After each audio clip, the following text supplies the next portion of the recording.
Baby, no listen to no fake news, them can't. Could do all it out and them never fake news.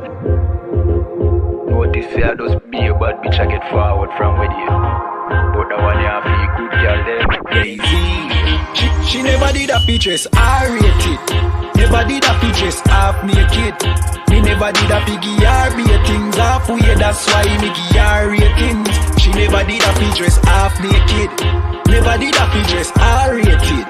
Me never did a piggy or ratings halfway, that's why me give her ratings.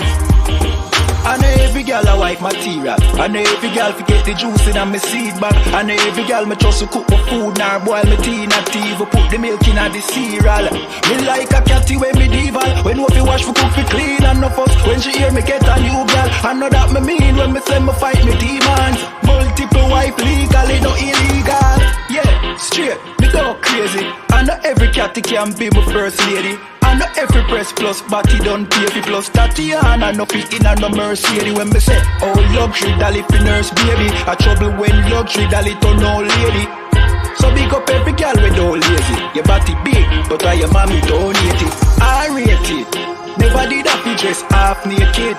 Me never did a fi give her ratings halfway, that's why me give her ratings. She never did a fi dress half naked. Never did a fi dress I rated. Me never did a fi give her ratings halfway, that's why me give her ratings. She now wait pan money for reach her and donation. She make reach her man donation. 100 and run, but he waste gal a tell her fi leave her man, but she stay strong. She know say them are no friends, them are haters. Them sleep with every man in the acre. Can't get nobody fi stay long and want the advice for relation. Baby no listen to no fake news. Them can't keep a man cause them never stay true. Could do all it out and them never pay dues. Never shut them out and them wicked and cruel, eh? Bag a man a rush but them just a get yours. Everything them have them did a fear blows. Instagram live them nude for the views. Baby that I know you though. Sure, I rate it. Never did a pictures half naked.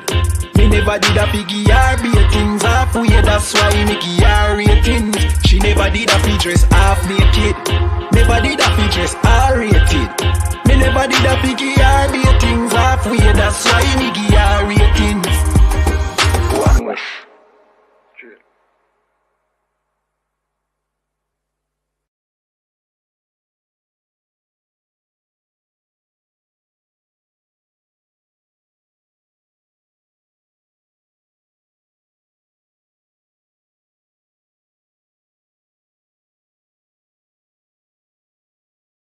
We talking about practice, not a game, not the game that I go out there and die for and play every game like it's my last. Not the game. We talking about practice, man. I mean, how silly is that? And we talking about practice. Back row. Best believe that I'm top 3. The only thing is I'm not 2 and I'm not 3. Put me anywhere other than one that is not me. It's beef, we strut a nigga block, that's chopped cheese. No peace, the butterfly sting him, that's Ali. You reach, I teach him with the handle, that's Kyrie. Machines you hook like a Roman, that's IV. You a sheep, I'ma go, it's a difference, so watch me. You weak, all hooks, no punches, so block these. They mock me, I just show them how it goes. Try to stomach this thug life. They ring got the nose, bandana on the grip. All heads coming out the foe. Connected from Cali to New York, nigga, so let it go. Made for this, nigga, I eat bars and drink flows. Thinking you woke into your third eye, peephole. Line for line, this shit too easy, it's like a free throw. Mastered the game too early, this bitch a cheat code. It ain't a game, these niggas lame, they bring a shame. If I'm with an officer, it's a number in his name. We ain't the same, you want the easy pass, tell him change his lane. Shit, I've been through the fire, you can't stand the rain, take an aim. Tell him runner he can try his best. Drive a car named after me, that's why I'm in the vet. Laugh at these niggas once again and I ain't break a sweat. Number one at everything I do, that's why I'm one west. The Lord is not the God of the dead, so when I die, coming back for my spot, so forever I'm top 3. Just tell them to watch this, janitor with the mop stick. You gon' need a defensive lineman to block this. On point when I bomb shit, 10 for 10 I do not miss. I'm barking with a full bulldog, it is not mixed. They can see that my mind's sick, I don't write, I find shit. I don't like it, then I'll switch. If I touch it, it's diamond. Tell a bitch that I'm God sent. It ain't because my kicks is built like 5'6", 5'7" is my bitch. Dangerous, high risk, I lose it, get another one. You think I'm talking about a girl, I'm talking about another gun. We here now? Hey look, it is what it is now. We don't fuck with the house niggas, we burn the crib now. I'm ahead now, and I hope they can hear now. I don't care if you think it's it, nigga, I don't fear clown. Silences make it sound like raindrop, that's a quiet storm. Get the job done in the view and get fired on. If you niggas standing for nothing, what you dying for? If you put real with real, that's how I was born. Walking this bitch ready for war, I'm in riot form. I want these niggas to see me flex, that's why I am armed. I shouldn't live in the crib, nigga, I should buy a farm to go through this shit so effortless. Best believe that I'm top 3. Only thing is I'm not 2 and I'm not 3. Best believe that I'm top 3. Only thing is I'm not 2 and I'm not 3. Best believe that I'm top 3. Only thing is I'm not 2 and I'm not 3.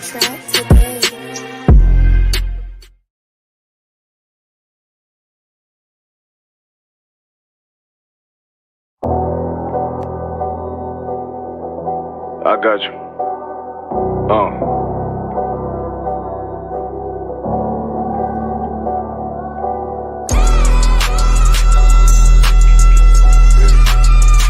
Let it rap real quick. Look. City eyes. It's time to Bogart. My God, a real nigga, cause he wasn't no flaw. Posted on the corner like a watchdog. Family secure, got that shot in the closet by the mob ball. Fuck what they heard, tell them it's all true. Be cautious, that foundation voltage and fall through. Look, I keep this shit 50 times 2. Ain't no more heart in this game, I'm John Q. Colder than an avalanche, way above average. A fiend's taste sweet, told him make me an apple crisp. Left us in the valley full of bones, this where hope found. Java, come on, man. Dark sands get broke down. Riding through Evanston with Mark Quad. Telling me how them crackers turn his childhood to a ghost town.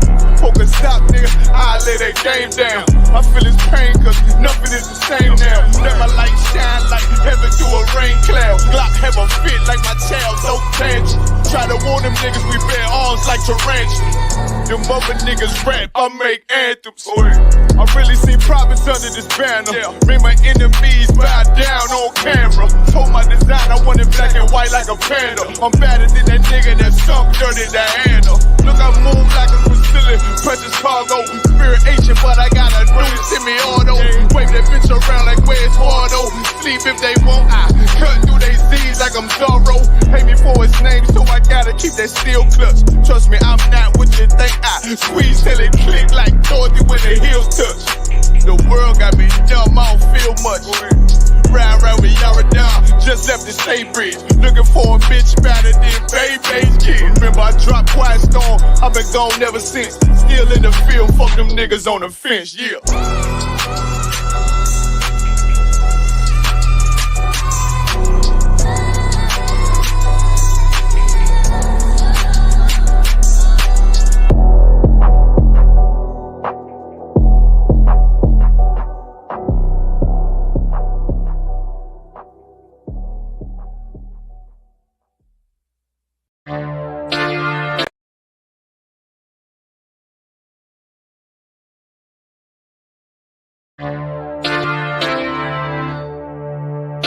For homicide detectives, the clock starts ticking. The moment they are called, their chance of solving a murder is cut in half if they don't get a lead within the first 48 hours. I do anything to keep my brother safe. I'm putting food on my daughter's plate. You fucking losers, y'all just can't relate. You harm them, you will find me on the verse 48. You will find me on the verse 48. Find me on the verse 48. I do anything to keep my daughter safe.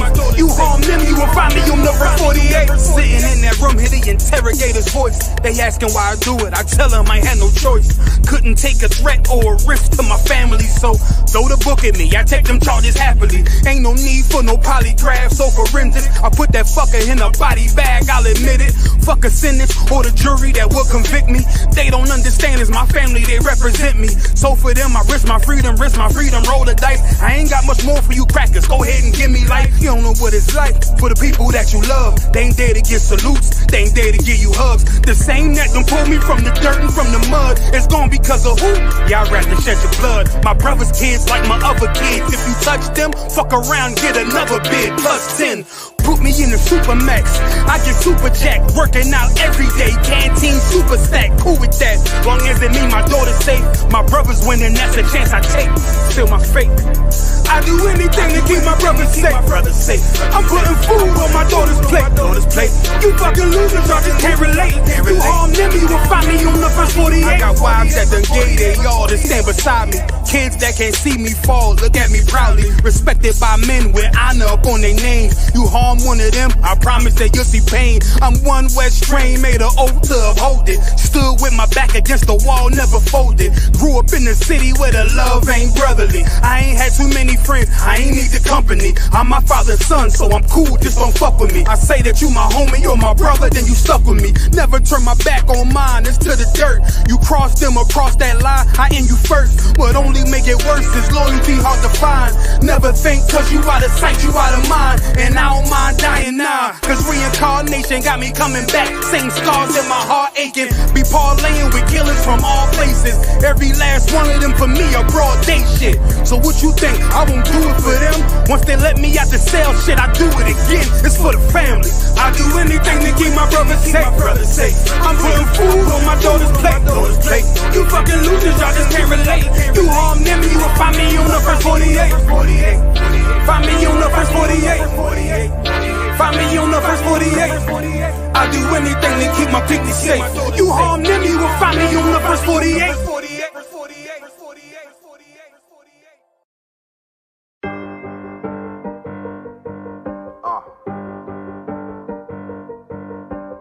Yeah, I'm on 44 shit, you know what I mean? Busy man.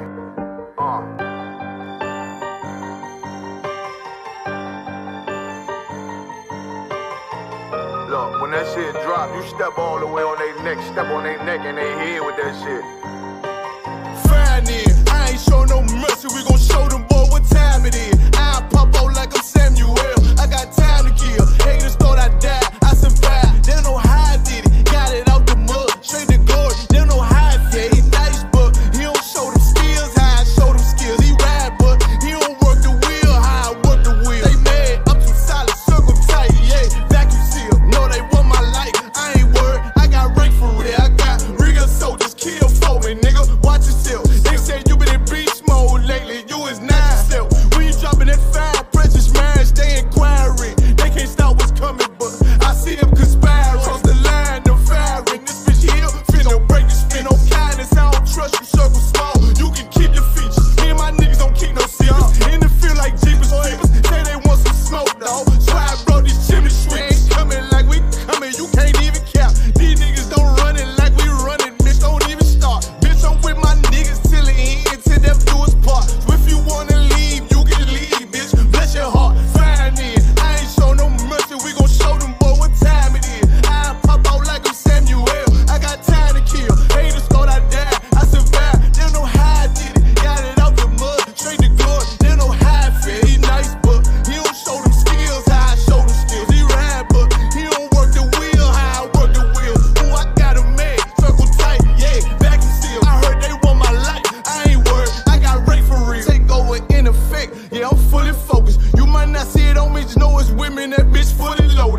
Clap it up, clap it up.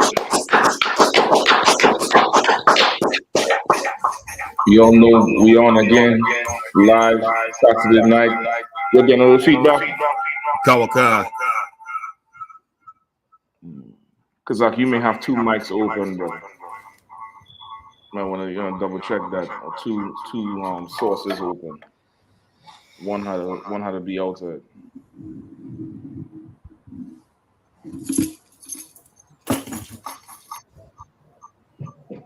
How it sounds? Seem like it's still a feedback, bro. Yeah, mine is it's muted, sir. All right, so that's it. How it sound there? We get any more? Sound like it's good to go, sir. Nah, it sound like it's sound like that's it. I think the two of them being open because it was feeding one and the volume coming out of the other one. So yeah, man, thumb. Hey, You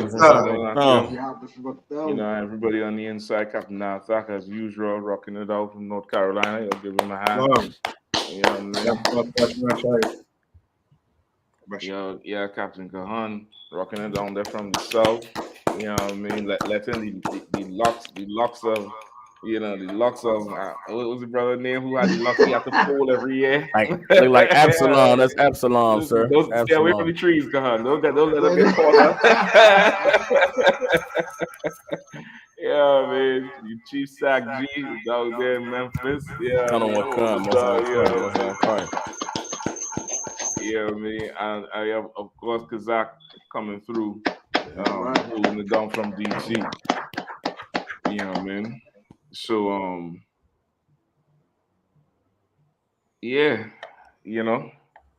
Man, what it's looking like, if I could, Cap, what it's looking like over the pond, man. I see you out there in Brixton, you know what I'm saying? You out there in the UK, holding it down. Salute to Captain Shock, man. Let's give it up for Captain Shock, man. Putting in that work, man, traveling all around the world, man, raising the dead, man. You know what I'm saying? It's a beautiful thing, sir, to see you work, man. Just proud to be under the tutelage of brothers such as yourself, man. But how's everything out there in the UK? Most High in Christ. Listen, I give it up to the Most High in Christ and Commanding GEN.YAHANNA, because for sure, if I never ever spoke to him, I wouldn't be here. I'll be somewhere in Dubai or somewhere in Brazil, spending all the Lord's money on something that is unlawful. So like is, big up Commanding GEN.YAHANNA for setting the trend and setting, setting the path, make it inspiring brothers to want to do the work, So brothers start living for it, you know what I mean? But listen, I ain't gonna lie. I'm just trying to lay the carpet out now because I know shortly, the gate's gonna be open. Everybody gonna have a travel pass. Everybody gonna have a travel pass. Everybody gonna be ready coming across with them little short suitcases. You know what I mean? But it's too wild, man. It's too wild. The brothers and sisters over here can't wait to see you all, entertain you all, rock with you all. They travel, to America all the time for cookouts. It was in Cali and the one in not Cali. Where we was that time? Texas? No, it was on the West Coast, but it wasn't Vegas, and it wasn't like LA. It was in California somewhere, but more like to the east. Was it up in the hills in man, I want to say Victorville? Was it up there in the mountains? It was close to Victorville. I forget the name of the goddamn place. I think they came out to that one on the West Coast. Of course, Passover. You all know. They come through every year for a while. So brothers here waiting on your. I meet a brother today. He come up to the camp. He said, "Yeah, I know y'all, man. I know y'all. Oh yeah, Tazariak, right? Tazariak. Yeah." The earth belongs to the UPK and the fullness thereof, man. I don't know what else they want to say. Yeah, man. What else they want to say? So, but it's too wild, man. It's definitely too wild. It's a good time to. Yeah, I'd take the one off my bucket list. I told her I'd be there before the Queen passed away, so she could hear my voice. Listen, she can still hear your voice, man. You gotta go down to the bucket arm right now and scream. She beat me to the punch. Listen, that broad smelled the damn she smelled the damn rat. Listen, plagues is coming to this place because I was reading an article earlier today. The brother sent me.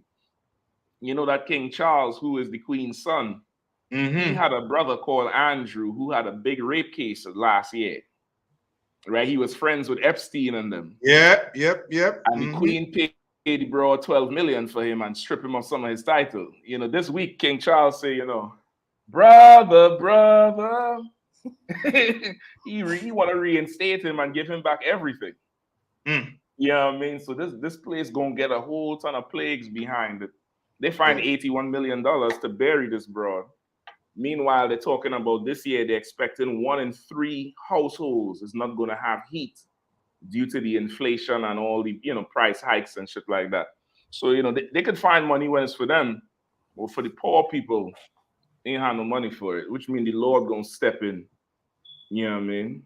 Yeah, and that the whole thing with them too. They like to talk about, you know what I mean, we should all come together until they start to talk about money. Until they start to talk about, you know what I mean, well, this money gonna have to go there for these, how to call us, minorities, then it's, you know, we don't have money for that. Yeah. Hold on. I gained some feedback still. Because like I might have to drop the other one and all. You may have to drop one. I hope it's not me. No. I think it's down here. Cause I just go out, unmute this mic. Let me hear you.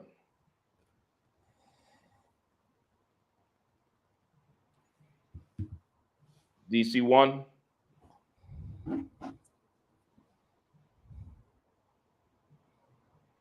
Oh no, you might have to go out and come back in. Yeah. But yeah, they're gonna experience a ridiculous amount of plagues.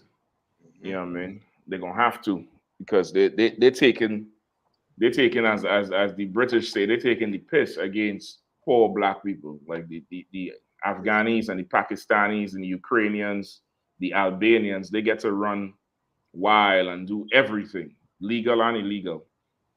Black and Hispanic people, it's pressure. You know what I mean? And it's definitely for, you know, definitely how the tribes over here. Ephraim and Issachar is heavy, and Asher is heavy in London and South England. You want to find Issachar and Asher. London is where you go. You know what I mean? They have a few in Birmingham, but they're out here, and it's the same thing. It's like anywhere. You know what I mean? So, but soon, man, soon, Lord allow, General gonna get the okay. You know what I mean? We gotta charter the whole plane. That gonna be a real soul plane. Come on, you gotta be the pilot. I don't mind. I've been waiting to say, this is your captain speaking. You're going to do slight turbulence. You know what I'm saying? You know, like touchdown. I don't mind. God. Yeah, man. Yeah. It's the wild, man. So, what's your feeling? I know we had the camps today. I started to ask you to start off with the Native Indian girl. That's the exact, you know what I mean? Which number is that? I think that is number 12. 12 indigenous people, no sweat. Yeah, let's rock with that, man. But the thing is, I didn't get to see the video, so I don't know if you're able to pull the video up. I'm gonna try to. Sometimes now it has given me some pushback with playing some of these videos when I'm gonna try to All right. While you're working on the video, sir, if you want me to read the story, I can. Yeah, that could work. I appreciate that. All right. The title says, Mom claims 9-year-old corrected teacher about Native American history, and now she has a conference. Says Sakawa. Brother here, Maya, so like he could take it from you. Okay, come. Got to stop and talk. Mom claims 9-year-old corrected teacher about Native American history, and now she has a conference. Mom is ready to go to the mat. It's a brave kid who corrects a teacher. Think about it. Teachers are supposed to be right. Everybody assumes they're right, especially the kids. But what if the teacher says something and you know it's not the whole story? Are you supposed to just keep it to yourself, or do you raise your hand and offer the information you have?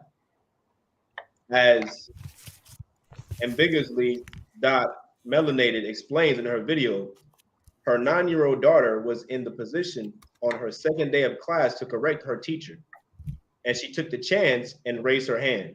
As a result, her mom now has to have a parent-teacher conference, but her daughter was just trying to add accuracy to her lesson. All right. You understand? And that's what we had to go, you know what I mean, go on here in these schools. Like, you know what I mean? We need to, as the Bible says, train up our child in the way he or she should go. I mean, we got to teach our kids the real history of America. Leave it up to these teachers. They're not going to teach it. You understand? They're going to teach us a bunch of lies, and that we should all come together while, you know what I mean, while we serve for the rest of our life. Damn that. You understand? Yeah. You're going to teach the kids the truths. You're going to teach them that America was formed on murder. America is a bunch of criminals. You understand? That's what they are. You understand? You can't. That's like today. Someone, a Caucasian male came up to the camp and said that yeah, they had a few mishaps. Or, you know what I mean, or something like that. You know what I mean? Like, they don't want to, you know what I mean, want to say what they really did to get America. You know what I mean? But we should fall for, you know what I mean, we should all come together after you done murder and slaughter our forefathers. You know what I mean? And you want us to sit down in class and to gobble up that, you know what I mean, the lies you want to teach us? No. And this young girl was brave. 9 years old. She was brave. Braver than most. You understand? I mean, God suffered the most, you know what I mean, with under the so-called oppressor. To this day, you can't, you know what I mean, you can't even walk, you know what I mean, 2 feet or 5 miles and not even see a Godite. That's crazy. Come. So, Lockie, if I can't. I'm sorry, go ahead, Captain. No, you got it, sir. Go ahead. Can I get a Matthews 11 and 25? It's so heavy what and from a historical point. And you know, when you look at what happened with the so-called queen dying, everybody now is talking about history. History is a hot topic. And it just validates the ISUPK more and more, because now you see how important history is. And this is once again a spotlight on the education of America. I assume this story happened in America.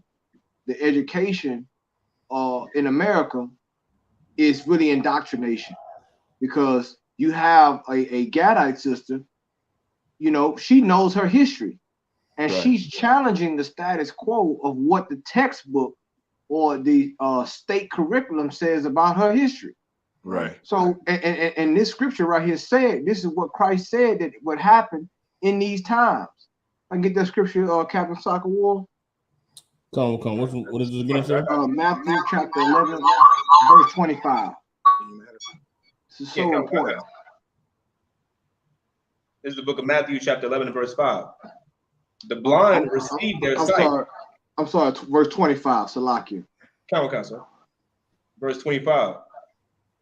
At that time, Yahushua answered and said, I thank thee, O Father, Lord of heaven and earth, because thou hast hid these things from the wise and prudent, and has revealed them unto babies.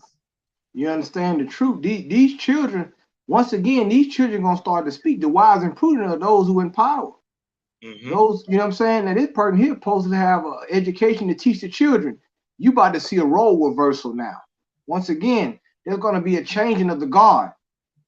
You about to see these children here, and listen, with social media and access to shows like yours truly, I.S.U.P.K. Black Watch, they're going to start to research and delve into the history. They're going to challenge the status quo. You know what I'm saying? Right. And you give it enough time. I've said this before, UPK, we bring this out all the time. You give this enough time, they're going to call your resurrection an insurrection. That's right. Because what happens people want to know why there's so much unrest, because there's a spiritual awakening happening. Right.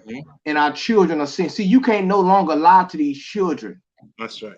These children they like it used to be a time we had to tell them that Santa Claus ain't real. These children see that now.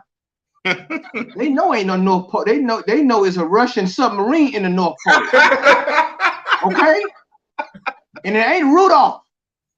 They know now what the UPK is saying, and they're going and that's what the truth of the Lord, the Spirit of the Lord gives these children. It gives them strength. It gives them courage. That's right. You got to remember, these children now are a generation or two removed from that civil rights era. Mm-hmm. They wasn't in that era back then. You understand? So now they have to make sense of a dream compared to reality. That's right. And they're saying, no, that's not what happened with my ancestors. I heard the story from my grandfather. I heard the story from my grandmother. The textbook is wrong. We need some kind of educational edification when it comes to the state curriculum, when it comes to the history. That is why they don't want critical race theory in their schools. That's right. I yield, sir. If I could, the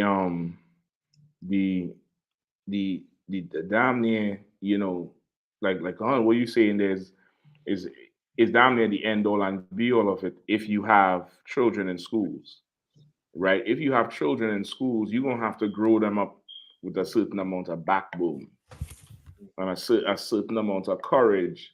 And it's okay. It's damn near goes against nature, because it's the courage to not make friends. And for a child, that's very challenging, because children naturally want to make friends. Hell, they invent friends. They got imaginary friends. You understand? So it's natural to go to school and want to be liked and want to make friends. But to stand and say certain things or to stand for certain things, they're going to risk their friendship. And it's damn near like, because we're integrated, like, that book, A Tale of Two Cities? Internally, you become a tale of two Negroes or two Hispanics or two Native Indians, where even though you know the truth, to get through this class, you have to write a lie. And you become like a dual citizen. You are one person, but it's two people in there. It's somebody who knows the truth. You could think it, you could feel it, but you can't say it. And for a child to have to learn that so goddamn young, you're gonna have to be able to compare it in a pure society where we separate, to actually see the difference over time in the development of that child living this type of life, what it could really do. Because for all intents and purposes, we still produce doctors and lawyers and the so-called well-to-do skilled professions. We get the point, whether it's you're a master mechanic or construction manager or whatever, we still producing a certain amount of skilled professionals. But what would our society look like if our kids could talk about our history as boldly as the Jewish child could talk about the Holocaust, or some child who was born in 2010 could talk about 9/11? Like there got to be some sort of difference, because now this child, the scriptures say, why cuttest off thy ways? Why trimmest thy ways to seek love? But now we had to trim our ways to seek a grade, because school is important to survival. That's how we learn. That's what we're taught. We taught that everything that comes through there, you go to school, you go to college, get a good job, you're gonna have a good life, and that may not necessarily be the case. You know what I mean? So like it's very, it's damn near like a psychological warfare you go into. Where like she now has to really sit there and shut her mouth. You know what I mean? And write the lie. You know what I mean? So like, I still getting some feedback. Anybody have anything double playing? No. La, sir. Not on my end. Okay. So you're hearing the feedback? La, not on my end, sir. No sweat. No feedback over here, sir. All right. But yeah, man, that's a ridiculous situation to be in. That's right. When now, the mother to get called in school. Right. If I could too, and what now when they have that meeting, now the child is going to see the strength of the mother or the father in or that the weakness. meeting. Or the weakness. Right. The or weakness. the weakness. Right. Or the weakness. So now, like, and this is why it's important for us, like Captain Mashak and Captain Nathak brought out, we have to train up a child in the way they should go. Train meaning to direct their growth. Like, you know what I'm saying? Like now, because see now, let me tell you, the spotlight is on these parents too now. You understand? Like these parents, for a while, parents have been able to get away. Commander GEN.YAHANNA brought it out. The COVID-19 changed the dynamic of the parents' household structure, because now the children had to be at school, and now the camera was in the living room now. The whole dynamic, you being involved in your child's life and what you taught the child, you had to be forced to be a parent if you wasn't a parent then. Right. So the Lord switched this whole dynamic.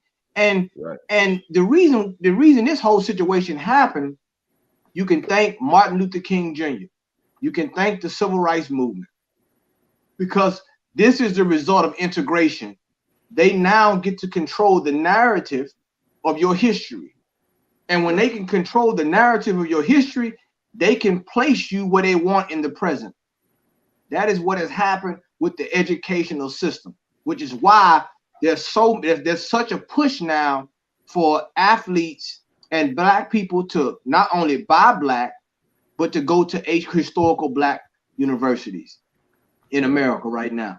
You know what I'm saying? I learned out today something heavy. It's a sister. There's women out there. I'll put it like this: there's women out there that was outside of the school who looking for leadership, and there's women that's devoting 55% of their income to buying Black businesses, to supporting Black businesses. I've seen it today. 55, and we ain't talking about 10%. I'm talking about there's women out there who's trying to reconnect with their people so much and support a Black economy or Black, Hispanic, or Native American Indian economy that they're devoting 55% of their income. They may not, the light bill may not be, Black owned, or the water bill, but their food, everything from their coffee to, their doctor, they're trying to reconnect financially with their people. Right. And these are middle-class Black women in America that we've running across, man. Right. Like we have the tools that the Bible gives us the tools to reconstruct this nation. All we have to do is hone in and put in the work. You understand? And you're going to have to challenge the status quo. You're going to have to challenge those that write history. History is a quote that's saying history is written by the victors. Yep. So of course they're going to tell you about the Native American Indians the way they want to, but you try telling that to the Chinese about the Communist Revolution. Try to tell that to Ukraine or the Russians about the Bolsheviks and all. You get into all that different history, they gonna tell you, no, it was this way because I said so. Salaki, I yield. Yep. If I could, so if I could, it's also heavy. That what we're seeing now is the reason why Captain Khan alluded to. Integration was designed for us to lose our history and to lose our identity. It was designed to assimilate us completely into our oppressor's culture, our oppressor's society, so that our history would cease to be our history, and the only history that would exist is the one of our oppressors. But we live in a time now, if I can get Proverbs chapter 22:6, when we're turning back to these laws of the Most High. We're turning back to this knowledge and wisdom that was given to us by the Most High, who was our Father. And as we return, to these instructions that he gave us, the product is going to be exactly what the Most High said it would be. For this 9-year-old girl to now, for this, I'm just going to stick onto the story. This 9-year-old girl to stand up in class and to speak the truth when she's being force-fed a lie, that is something that comes from being taught properly at home to be honest and to tell the truth. Right. That's integrity. That's honor. And that is something that is the beautiful thing about the innocence of a child. When you have a child who is raised correctly, who is raised to know right from wrong, and who was raised to always do right and is raised to, be a leader and not accept anyone telling them a lie or not accept anyone telling them something that's untrue, they shouldn't be afraid or ashamed to stand up and speak the truth. And any of us have been through the schooling system here in America, and any of these Western Hemisphere schools, it's designed to cause you to assimilate into your oppressive society. Like Captain Mashak was speaking about the duality. You know what I'm saying? I remember there's a book that was written by W.E.B. Du Bois at the turn of the 20th century in the early 1900s. He wrote a book called The Sociological Souls of Black Folks. W.B. Du Bois studied black people that was living in the South, and he talked about this was right around a few years after the Civil War ended, and there was so-called emancipation and black people were free. But in this book, he spoke about the double-mindedness of every black person that he encountered, how there was a slave, but there also was a free man, meaning you had the black man who was himself when he was around other black people and talked about being free and liberation and rising up against these oppressors and having their own. But then when he got on that plantation, when he got on that job, when he got on that slavery, yes, it's up, Mr. Jones, and yes, it's up, boss, and we's doing good today, boss. Like there was a duality that existed in every black person, and that has been passed down through the generations. Even to today, you may find that, cats in the world may talk about having that professional voice. You get around the homeboys, hey man, what's up? What's good, man? Man, I'm chilling, what's going on with you? But then you get on that job or the boss call, you know what I'm saying? Or you get some call from somebody, with authority. It's, hey, how you doing? What's going on? Then the voice, what they call it, code switching is what they call it. Yeah. And that's that duality that we all have been bred to adapt to have, because we had to adapt between being torn between two societies, torn between two cultures, torn between two identities. But now, in the days where we are teaching our children and taking back control over the responsibility of raising our children, they can go forward in this world and have pride and have integrity and have honor to stand up and say, I'm sorry, Mr. Johnson, what you just said about the history of Thanksgiving is a lie. Right. There was no such thing as no Pocahontas and no Joseph Smith, and everybody came together and had a wonderful meal, and then the Pilgrims was nice to the Indians and the Indians was nice to the Pilgrims. Actually, Thanksgiving is about the slaughter and the murder of the Native American Indians. And that is what your oppressor does not want. We about to go back to the days of segregated schools, because God forbid these white children have to be in school with these woke and aware Black, Latino, Native American Indian children who gonna stand up and say, "No, that's not the truth, man. You're lying. This textbook is a lie." What about Black Wall Street? What about Tulsa, Oklahoma? What about Seneca Valley up there where they built the Central Park in New York City? You know what I'm saying? What about that? I just recently learned about goddamn. It's so much. But there's a village that was out there, village of Native Americans that was out there in the San Diego Valley in California. Right? San Diego got rivers and lakes all through there. But there used to be an entire Gadite nation that lived on some land that the Edomites came. They built some dams and they built some dams to stop the water from coming down, and you know what I'm saying, turned the whole Gadite river and lake system that they was living off of into a goddamn canyon where it's nothing but dirt and gravel and desert. You understand? So it's like so much has been lied to us, so many lies have been taught to us, and for about a generation, you know what I'm saying, we was in the dark, we was lost, and we was dumbfounded and didn't know what was going on. But now we're living in the times where we're coming back to the Most High, and as we're waking up and we're learning the truth and we're standing with pride and integrity and honor, it is something that this oppressor is not going to be able to handle or maintain. As you say that, Sako, we were saying along that duality side, which Captain Mashak also too, that I've been thinking about Donald Trump and how he tap into that with his people, whereas no, he don't want them to think. He want them to think one minded, right. And that's what he tapped into them, like to get rid of this duality. Like, you know what I mean? When you go to work, you talk to the Negroes like this. When you're home, the niggas. You know what I mean? You know what I mean? They're talking to daughters. Don't go and talk to this nigga. Don't bring this nigga home. Don't do this. Nigga this, wet back this, wet back that. He was trying to stop that duality. He was trying to bring that real American out to them. You know what I mean? As you all, you know what I mean? That's what I'm thinking with Donald Trump and why he started becoming so popular with them. You know what I mean? They was becoming brave. You know what I mean? So Lockie, if I can amplify what the captains brought out, man, it's so right. Donald Trump amplified what they consider white nationalism.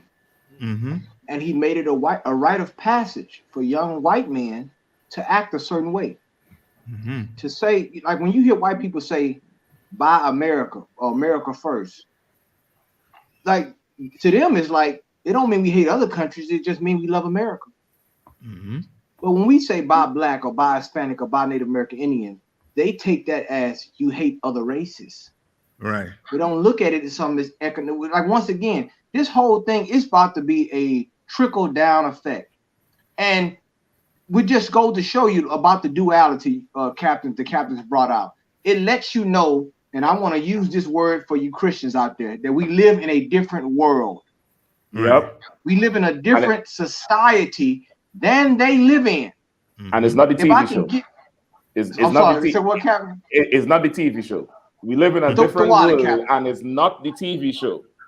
Come on, man. Come on. And it's so right, because when you go and can I get that scripture where the Lord said that love not the world? I can get that scripture. One of the brothers, what's the brother that next to you, Captain? I'm sorry. Yeah, he got it. No, 1 John 2. Okay, you know what I'm saying? Yeah. So when you look at your Christians love to say we in the same world. No, we not. No, we not, because we have a different viewpoint. Yeah. Once again, when you try to it just so like Captain Shock said, the psychological damage that goes on trying to exist in two worlds. The Bible says a double-minded man is unstable in all his ways. We're trying to fight to get back to a world that we belong, that we can look at each other and accept each other. And that starts with knowledge.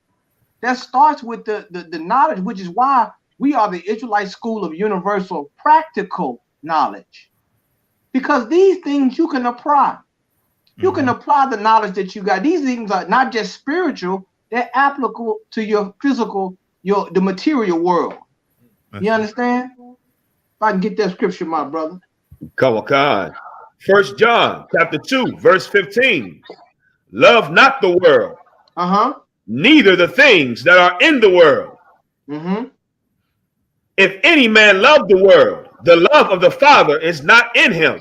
You understand? This is a big contrast to John 3:16. And the Bible does not contradict itself. There's more than one world. The world, what he said in John 3:16, that God so loved the world that he gave his only begotten son, that's talking about your world. Right.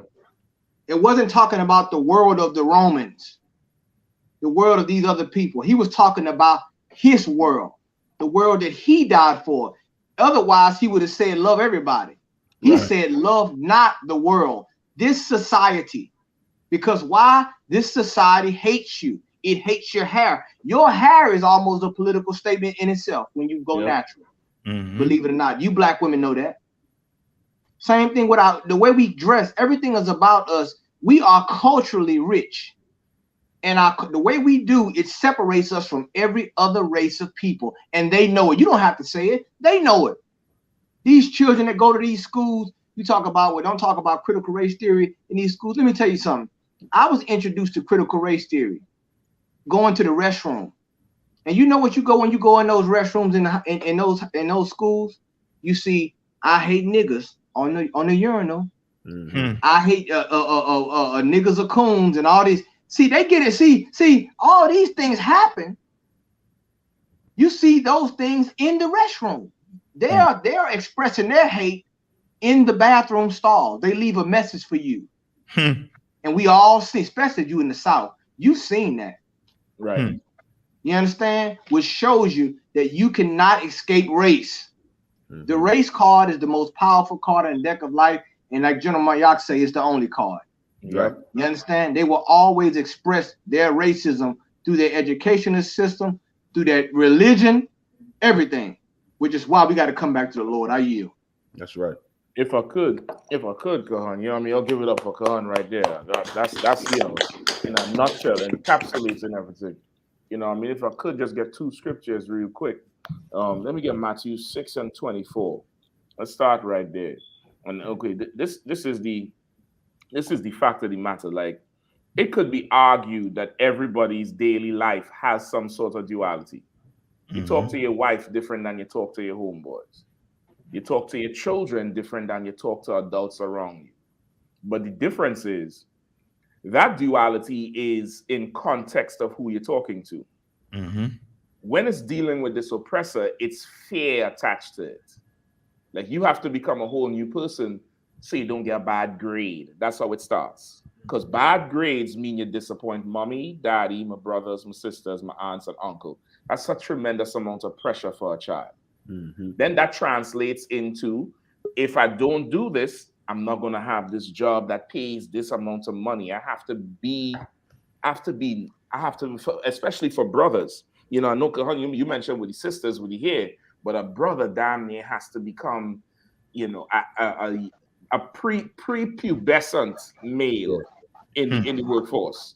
You had to shave that face smooth as a baby's but behind. And you have to take that bass out of your voice. You have a heavy voice, you angry. There's a video that went viral on the internet. This sister, she makes videos with her son. He's autistic. And he's mad because the store don't have his favorite cereal. That's right. He should be goddamn mad. His parents pick cotton. They should have all the cereal he wants. Mm-hmm. And he's telling her, he's mad. And she's like, why are you mad? He said, because they ain't got the damn cereal. And she's like, yeah, no, take that bass out your voice. You could say that better. And I'm like, the boy already struggling with this social awkwardness that they call an autism. And he has to take the bass out his voice. A young man who voice, you know, they say a voice break. You could tell this brother, he going through the thing. And he can't be mad over cereal. Like that's what makes this psychological warfare. And you become two people. And eventually, once this starts as a child, once you start reaching around that pre-adult age, this is what really happens to you. Give me the scripture, please, brother. Matthew chapter 6, verse 24. Mm-hmm. No man can serve two masters. Go ahead. For either he will hate the one and love the other. That's what happens right around 18, 19, 20. You start saying F this to one side. Yep. Either I'm not going to be black or I'm not going to go with these white people. Either that you're going to stop pretending. Because you can't continue serving two masters. You can't continue living like that. You're going to hate one and love the other. You're going to hate one, and that's where you get the whole term, the sellout, the coon, because they chose one to love. Right. And then everybody else chose the other one they love. When it should not even be like that, but only we are forced to live this type of reality. Right. The Jewish man. Slaki, go ahead. No, Slaki, I mean to cut you in, but we're saying it's so heavy. And you know what I mean, the slight things like Trayvon Martin should have listened. That is you choosing a side. Yes. You understand? Yes. He shouldn't, you know what I mean? He should have just listened to the cops. That's you choosing a side. It's a water. Simple. That's it. That's it. Like that's what happens with these fake Israelites. These fake Israelites have, weak leadership, weak leaders, Salakia. These Christians have weak leaders, and they get tired of the duality when you could just be black. But they so want to assimilate into this oppressor's lifestyle. They so want to assimilate and be able to pass and be smooth around the edges and not be too aggressive and not be too brash and not be too this and not be too that. That now, to make their life easier, that they wake up every day and look in the mirror. To make that part easier, you have to hate Trayvon Martin. Yeah. You have to say Eric Garner should have been looking for a job instead of selling cigarettes. Yeah. You get the point? You have to say, who else is there? Philando Castile. Why the cop told them don't reach. You have to say that because you reach the point where you can't serve two masters. You can't love your people and obey the oppressor at the same time. It's impossible. But it starts in that classroom like that. It starts right there. Let me get one more scripture, please. Let me get verse 22 right there, please. You said verse 22, sir? Yeah, in that same chapter. Matthew chapter 6, verse 22. The light of the body is the eye. If therefore thine eye be single, thy whole body shall be full of light. Listen, and that's what we learn here in the Israelite School of UPK, to be one-minded, closed-minded, and brainwashed. We That's have right. single eyes. We don't That's have right. eyes that look everywhere. Most That's times, right. right, sir. We don't have eyes that look to everywhere and look to everything. And the Bible don't have the whole truth. And I read this book and that book. We have a very singular eye. Right. You understand? And it's taught to us from day one. And it's passed down in here. And because of that, we full of light. Yeah. Like there's no weight, there's no pressure, there's no guilt to say what we say. Right. But you have somebody who is double-eyed or double-minded or serving two masters. Oh boy, what you saying is true, but I can't say these white people is the devil. The guilt is there. The guilt is there. What you saying is true, brother, but our people, man, we ain't no good. We, niggas hate niggas, man. You know what's worse than one nigga? Two. Because your eye is not single. Have a single eye. You down near in spiritually like a prostitute. You're not tied to one man. You going wherever is the grass looks greener or it's convenient for you on the day. But that type of person starts here in this classroom. Everybody who went to school went through this thing that this girl just went through here. Yeah. Everybody who ever took any course anywhere, there's always a moment when this is some bullshit you saying. And it's either say this and start some shit or keep quiet and get an A and go your goddamn way. Everybody has been at that crossroad. And, like the oppression goes so deep where it will only be unpacked here in the Israelite School of UPK and Command GEN.YAHANNA. You know what I mean? Only here you would be able to really go to the point of the psychology of the whole thing. Like the way they oppress us. Okay, the Jewish man, he's not under any obligation to be German or learn their ways or become, the Deutschland. He's not under any obligation to do nothing like that.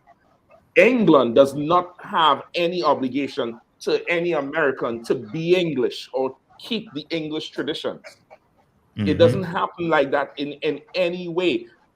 In North Korea and South Korea, they separate, and that's that. When it comes to us, brother, we have to be one way home and outside be a totally other way, and it rips us in two. And it destroys your household. There's parents who tell children, why can't you be more like this specific race? Why can't you study more? Why can't you do this more? Why can't you do that more? And, as a child, it hurts the child. But when you think about the psychology of it, that parent at that point is fed up of serving two masters. So you know what? You need to be more like these oppressors. You need to be more like these white people or these East Indians. Same thing with educating your child to talk to the cops. Don't talk to them like that. Talk to them like this. There's a clip with Jay-Z. I'm gonna try to find it where he's explaining to them how an interaction with a cop. I might come from a broken home, no father, and I give him attitude, and that might lead to me dying. In essence, he's saying the attitude to the cop is leading to him dying. Not that the cop is reckless. Not that the cop woke up with a problem, but he's putting the blame on black men. He's tired of serving two masters. Here we only serve one. If I could, sir, if I had a brother pull Proverbs chapter 22:6, because everything that we breaking down is monumental in understanding the psychology or understanding the tools of the oppressor when it comes to the brainwashing. You know what I'm saying? Like you said, Cap, all of us have experienced this at a very elementary and very pivotal point of our upbringing as children, because the oppressor makes a point to start when children are young. They start you when you 4 years old with preschool, then you 5 at kindergarten, and it's complete. It's damn near everything about the public schooling system or just school period in this society is just like going into the military or being in prison. You know what I'm saying? Like it's a complete training tool to condition you to accept things in life to be a certain kind of way. Right. And unless there's complete training in the opposite direction happening at home, you are going to be a product of what it is that your oppressor desires for you to be. And the brother, you can read Proverbs chapter 22 and 6. Kawakan. Proverbs. If I could, just before you read that, Sakji, just to interject there and add a point, like the how you were saying is a very integral part, and it's also an innocent point in the life. Because that child doesn't suspect the game being run. And the proof of that is this whole Ariel being black issue. Yeah. You see how much young girls is like, God damn, she's black. And it's because it's at an innocent stage where there's no suspect of I'm being trained to one day hate my people. Right. Go ahead, brother. You got it out. Go ahead, Kazaki. Go ahead and read brother. Kawakan. Proverbs chapter 22, verse 6. Train up a child in the way he should go, and when he is old, he will not depart from it. Like this works, regardless of who's doing the training and regardless of the way that they're trained up in, they will not depart from it. And many of our people, you know what I mean, have been trained in the ways of the oppressor.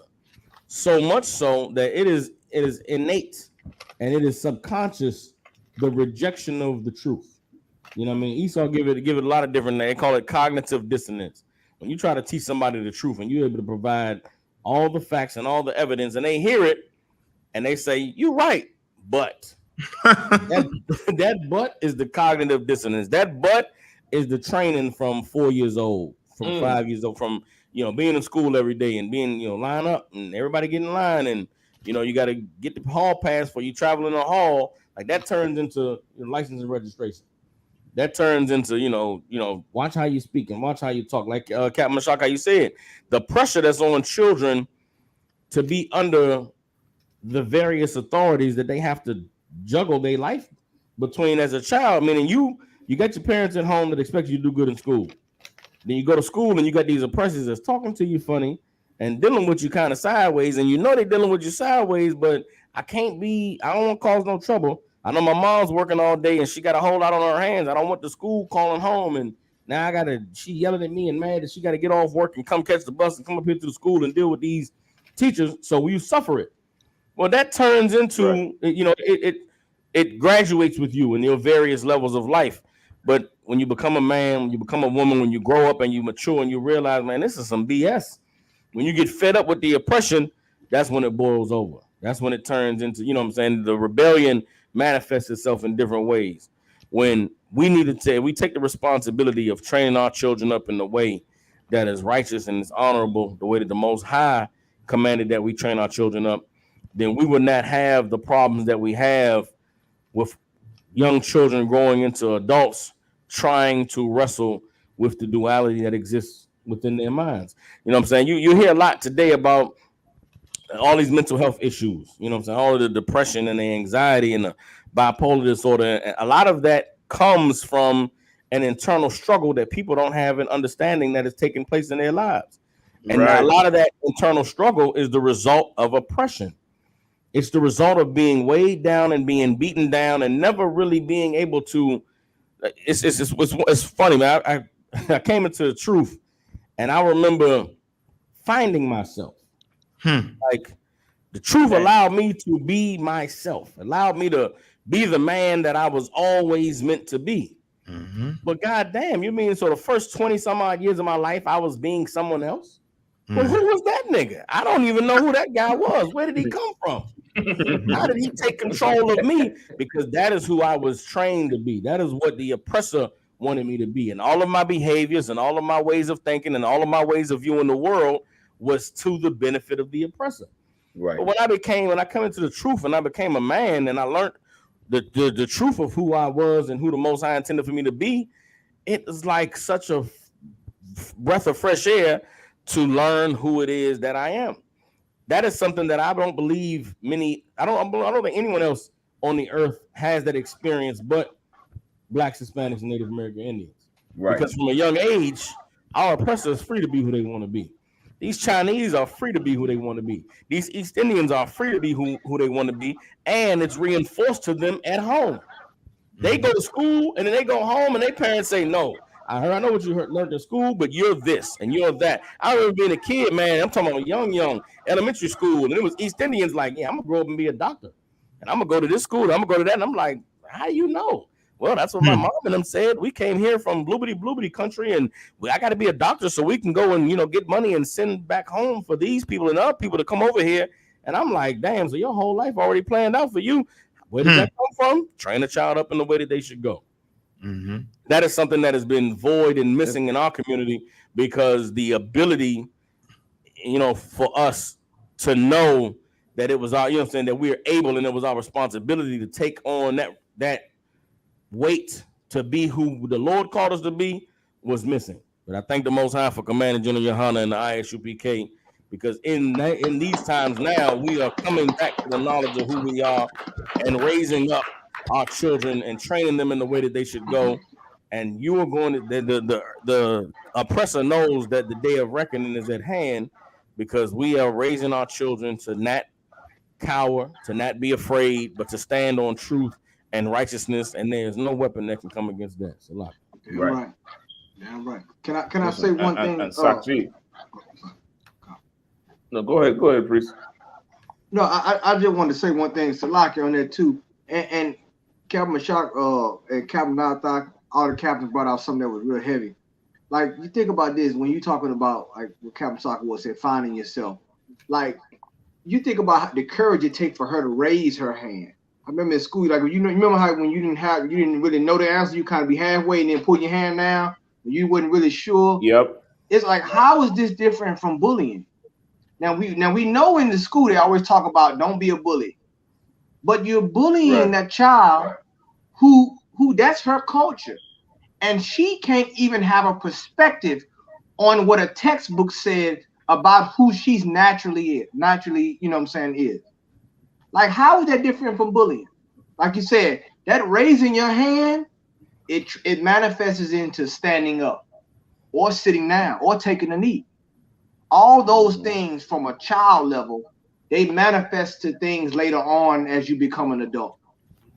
Yeah. And it just goes to show you that the UPK will spot on. Now people are saying, and might I add, by the way, there are Princeton professors who have been fired for saying what the UPK has been saying about the educational system, about what they consider racial intelligence, which is an offshoot of critical race theory.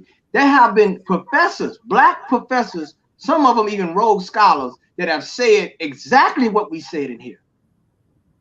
And they have lost their tenure and been fired because they're saying you're promoting racial identity, you're promoting racial studies, but there is a study for every race in the university. There's Asian studies, there's African studies, there are political studies in regard to different realms. Hell, when you look at history, just this past week, it was a drop somewhere over in Europe, and it exposed old Roman Empire ruins over there. And now the archaeologists, they changing the drawing board with history. They said, hold on, we gotta do some excavation here, because we may be wrong with history. They are revisiting, they are rewriting things because they have new evidence. Well, we are presenting new evidence when it comes to our history and our culture. Yeah. So now the narrative has to change. The parameters of what you consider history has to now change. Why? Because it's coming from reputable source. Yeah. So, like, I yield. Yep, you're right. You're right about that. I just want to make them 2 points on what Sakji was saying. Like that part Saka where you was talking about the heathens who were so sure about what they were going to do. You know why they were so sure? And you definitely said it. I just wanted just to crystallize it and get a little bit more further. Because their parents have single eyes. And they're raising those children with single eyes.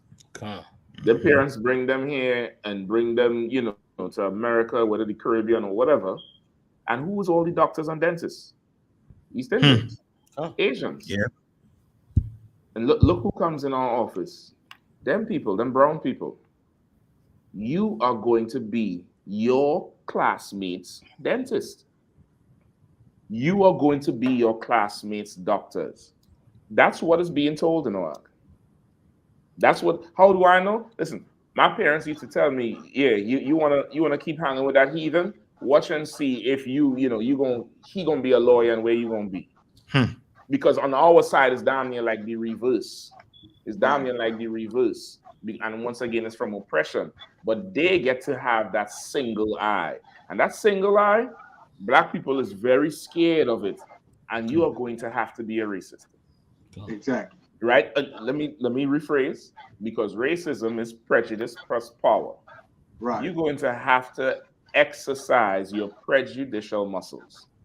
You're going to have to feel so free to have a preference, and a strong preference for your people, and not feel guilty about it, and not want to share love with everybody, and want your children to be better than the others.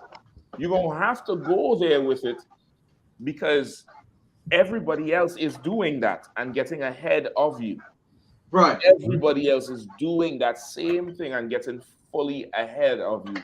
And something you definitely gonna have to embrace. You're gonna have to be like, you can't feel a type of way about not loving them.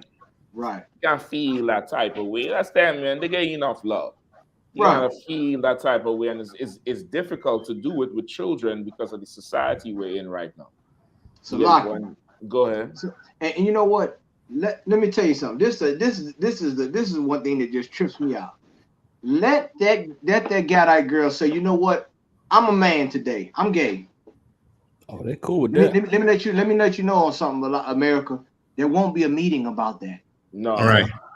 There won't be a meeting of how she identify her gender. Won't be a meeting about that. No. But when it comes to history and their race, her culture, now we have to have a meeting. Now we have a problem. But if they say they're gay, that they're a boy now, or if it's a boy saying I'm a girl, it won't be a problem about that. It won't be a problem, because guess what? That is how you identify. Right. It won't be a problem with it. See, the hypocrisy of this thing, man, is once again, the Lord is going to uproot every unfruitful tree. Yeah. Brothers and sisters, our King said it. And he said, anything that's unfruitful and don't bear fruit will be thrown into the fire. That including those books that are not sanctioned by the Lord. He's going to segregate not only us as a people, but when it comes to knowledge, when it comes to the spirit.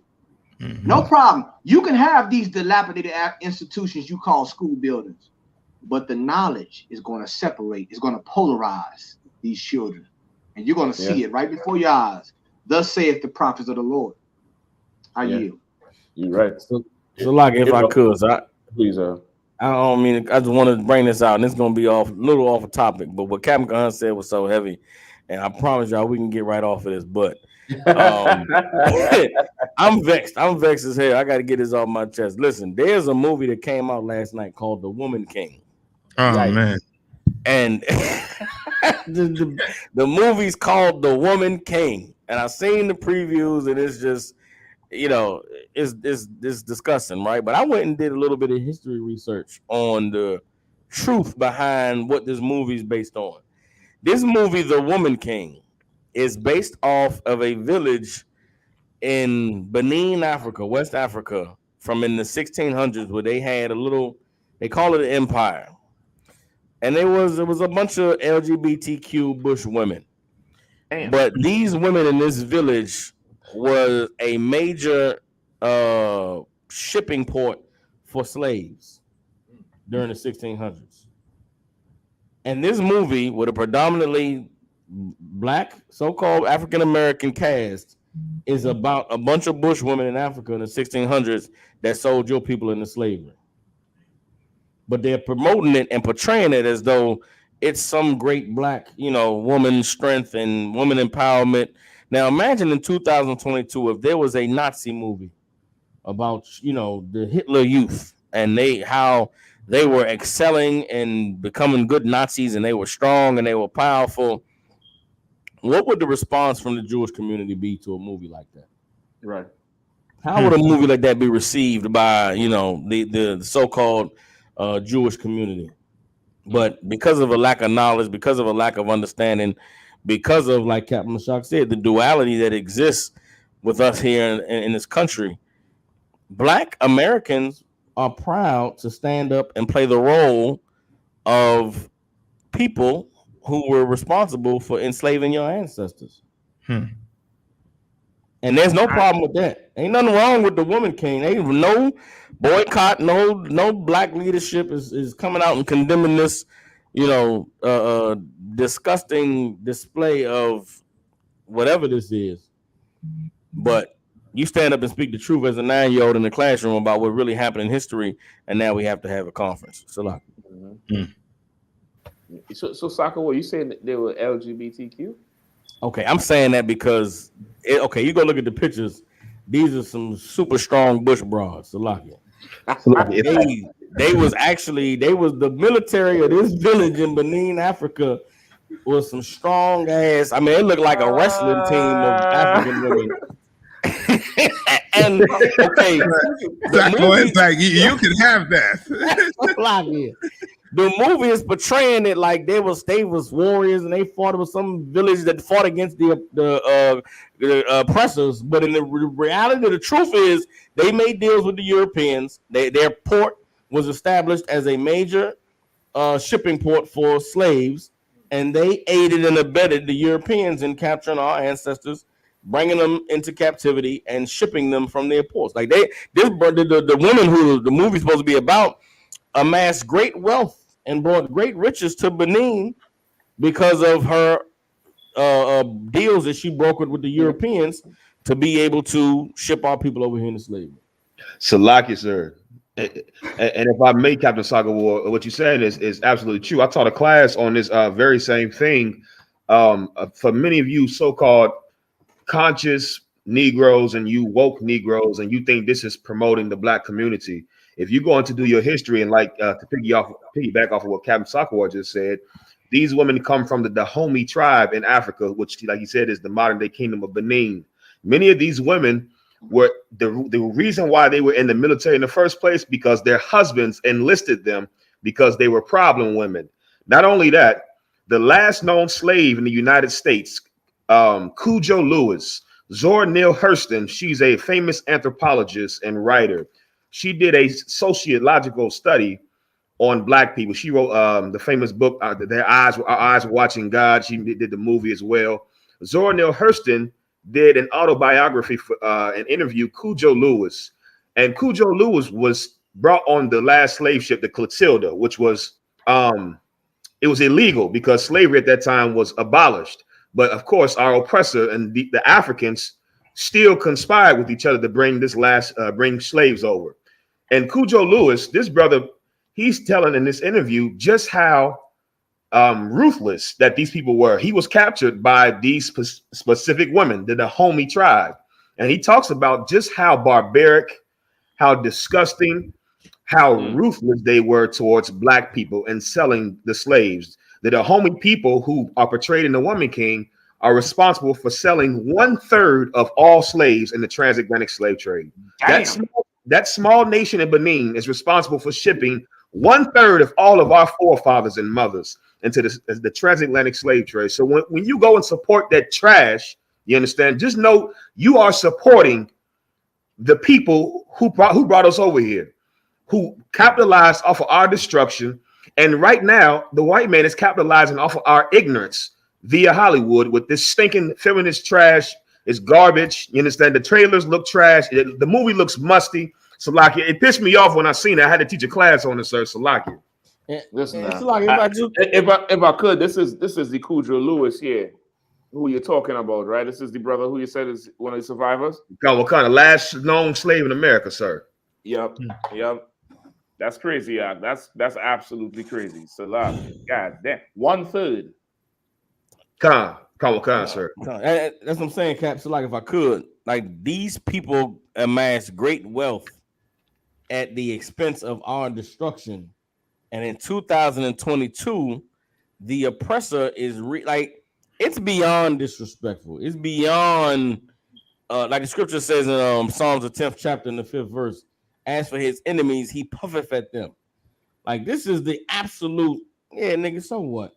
Yeah, we destroyed y'all. We put you in slavery, and now we're going to in 2022 further empower your woman to rebel and stand up against you by reinforcing the image and the identity of a strong, independent woman that doesn't need a man with the woman king. What the woman king? And the true story behind the woman king is these were the people that enslaved you niggas. The levels of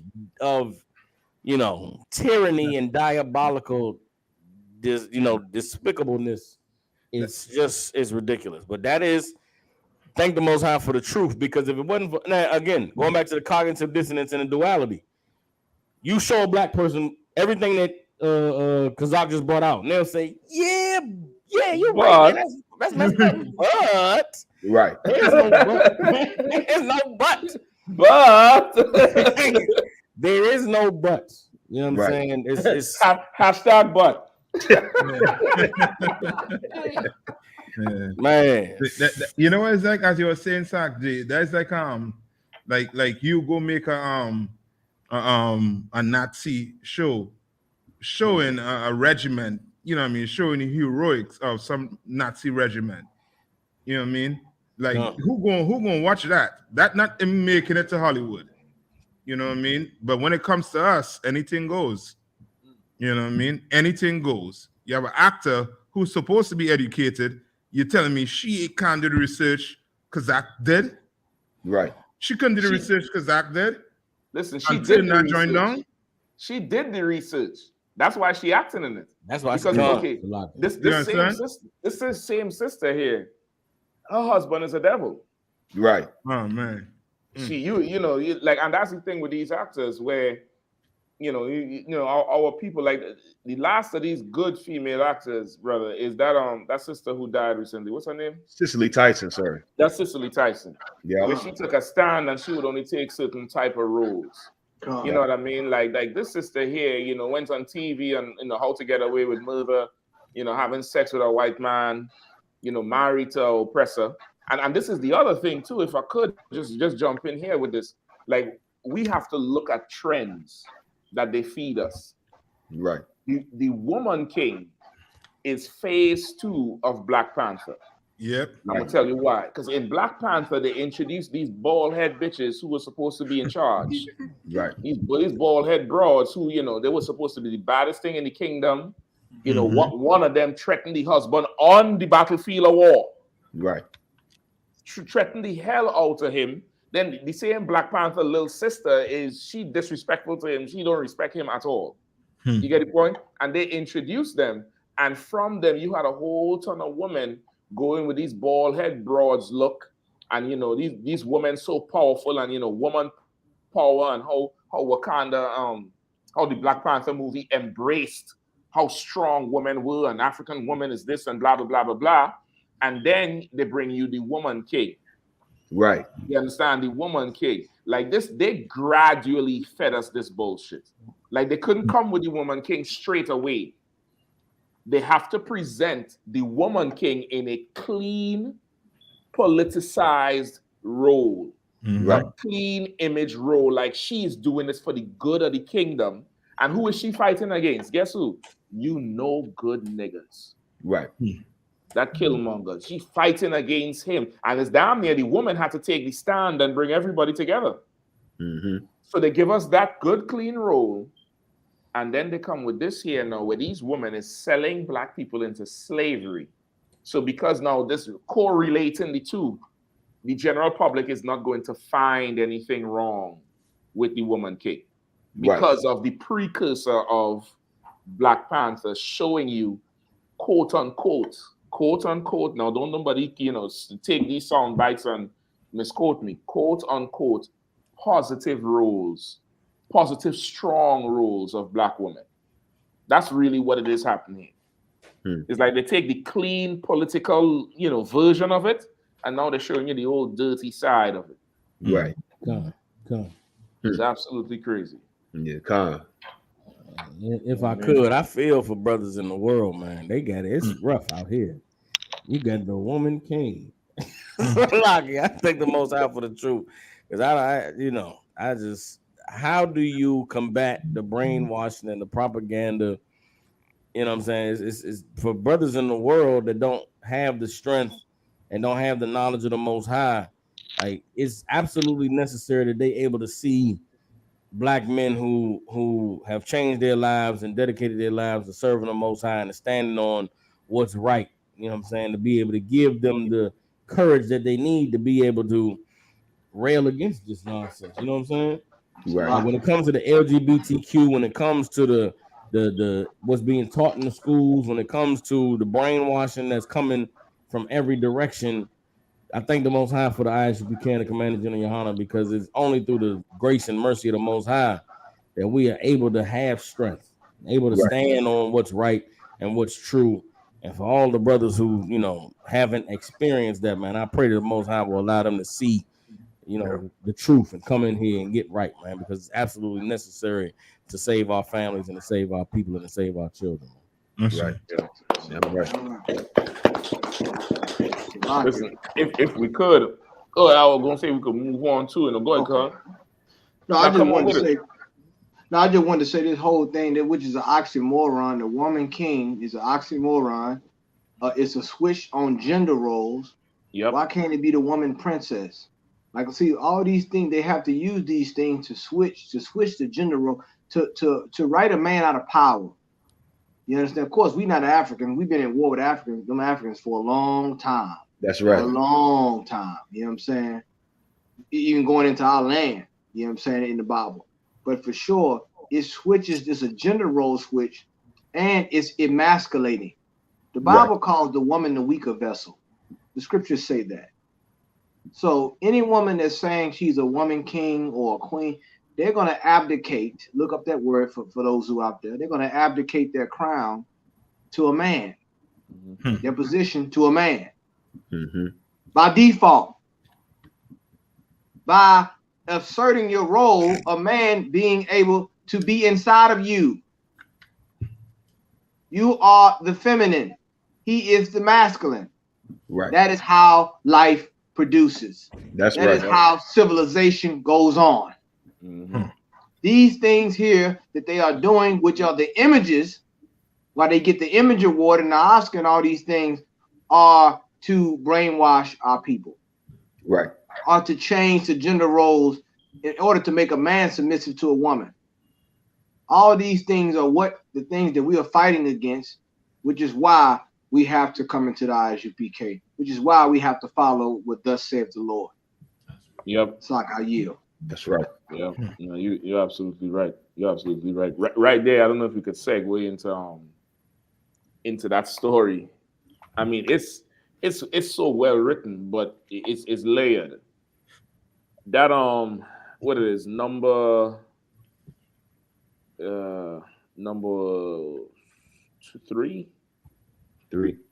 No, where's the one with the 50 million in slavery? Number 7. Come on. If I could get number 7, brother. Yikes. Come on, sir. Like this one is something else here. You know, being that we just come off that last story, there's a few good ones in here too. But number 7, boy, if you could, brother, please. Come on, sir. 50 million trapped in modern slavery due to pandemic, war, climate crisis, report finds. From the pandemic to the climate crisis, disaster. So hold on. So now somehow, right? They're saying this is modern slavery. Like, now we know what slavery is, right? We know slavery is forced labor under the threat of some physical harm. Right. Now let's see what this article gonna go on to say is the fallout from the COVID era or the COVID period. Right. Go ahead. From the pandemic to the climate crisis. Disasters of the past 5 years have impeded daily life, and a new report shows that in many countries, the ensuing economic uncertainty has pushed millions into modern slavery.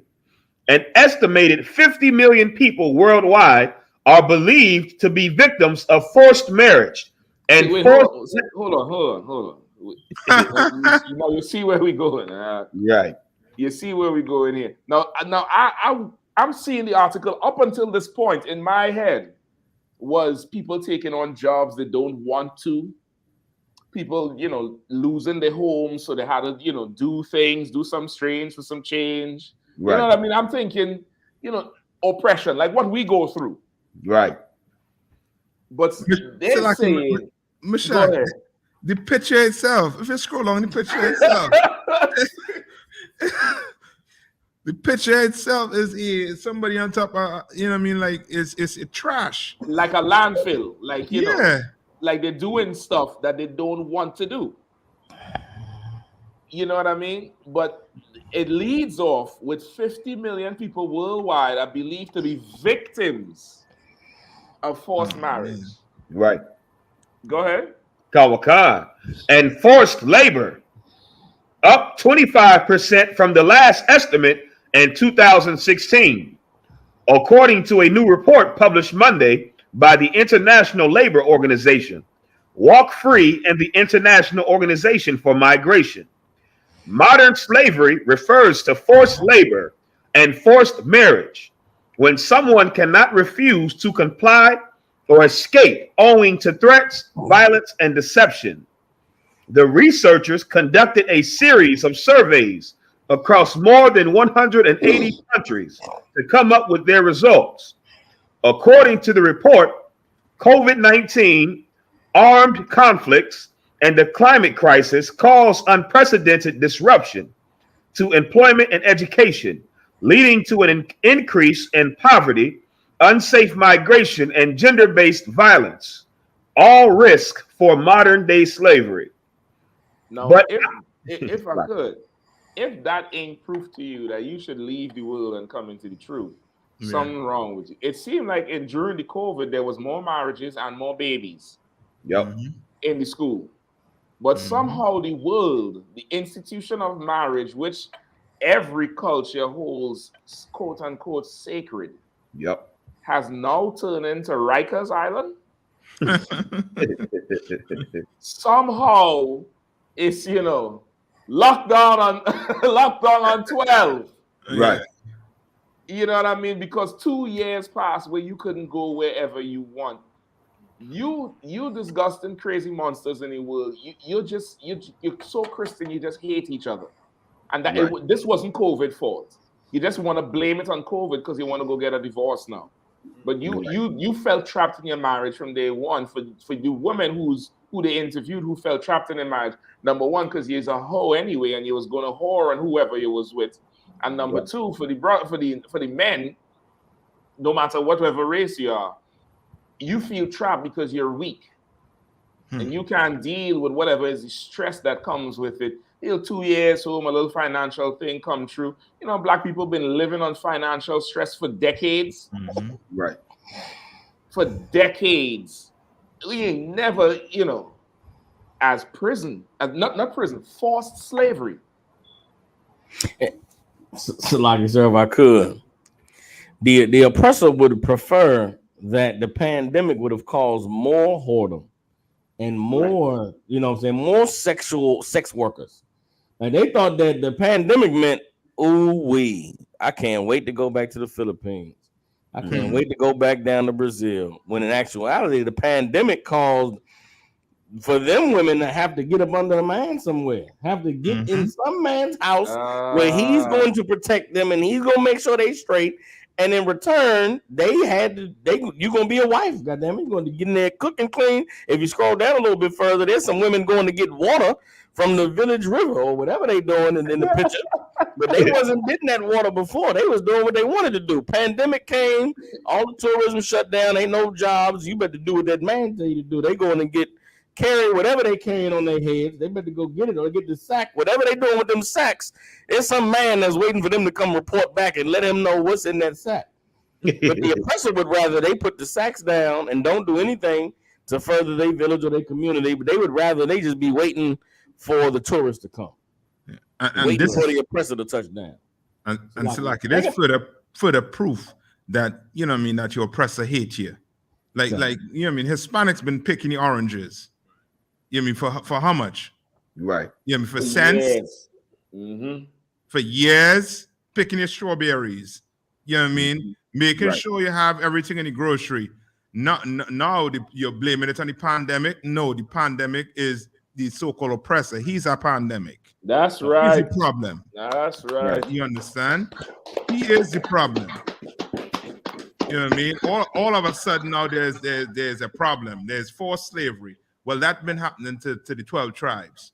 And we've been living with it for over 400 years and counting. Right. You understand? So don't come now with this, this story now. They just don't know how to they just, suffering more on the so-called oppressor. They're feeling the pinch. You understand? So now they want to cry and everybody just, feel sorry for them. Listen, like how the general say. Stop it. Like how the general say, they don't know how to jail. Yeah. They don't know that if marriage is prison and slavery, then go in there and jail, man. Jail it up, man. Go in there, make your bunk, get your schedule and jail it up. Like, okay, this is, we have to, and I'm saying it again, we have to separate from the society, because this society breeds weaklings and cowards, man. Like, goddamn. If this world turns back 100 years, you know how much people would just starve to death because you just so used to convenience of going to Safeway and going to KFC and, juice comes in a box, not something you have to squeeze. People would not do any goddamn thing. Like, life is work, man. Right. You're going to have to work at something and mold it and come on back and stay consistent and, bring this thing together. And that's with everything. But somehow, when it comes to, the personal network or the personal connections, a little problem. And this is now 50 million people in modern slavery. And we're talking about a marriage, not a sweatshop and all. Marriage. Listen, if it wasn't for COVID, I would not never know the dumb shit they was teaching my children in school. Yeah. Right. COVID shined a light over here because we are single-eyes. That's right.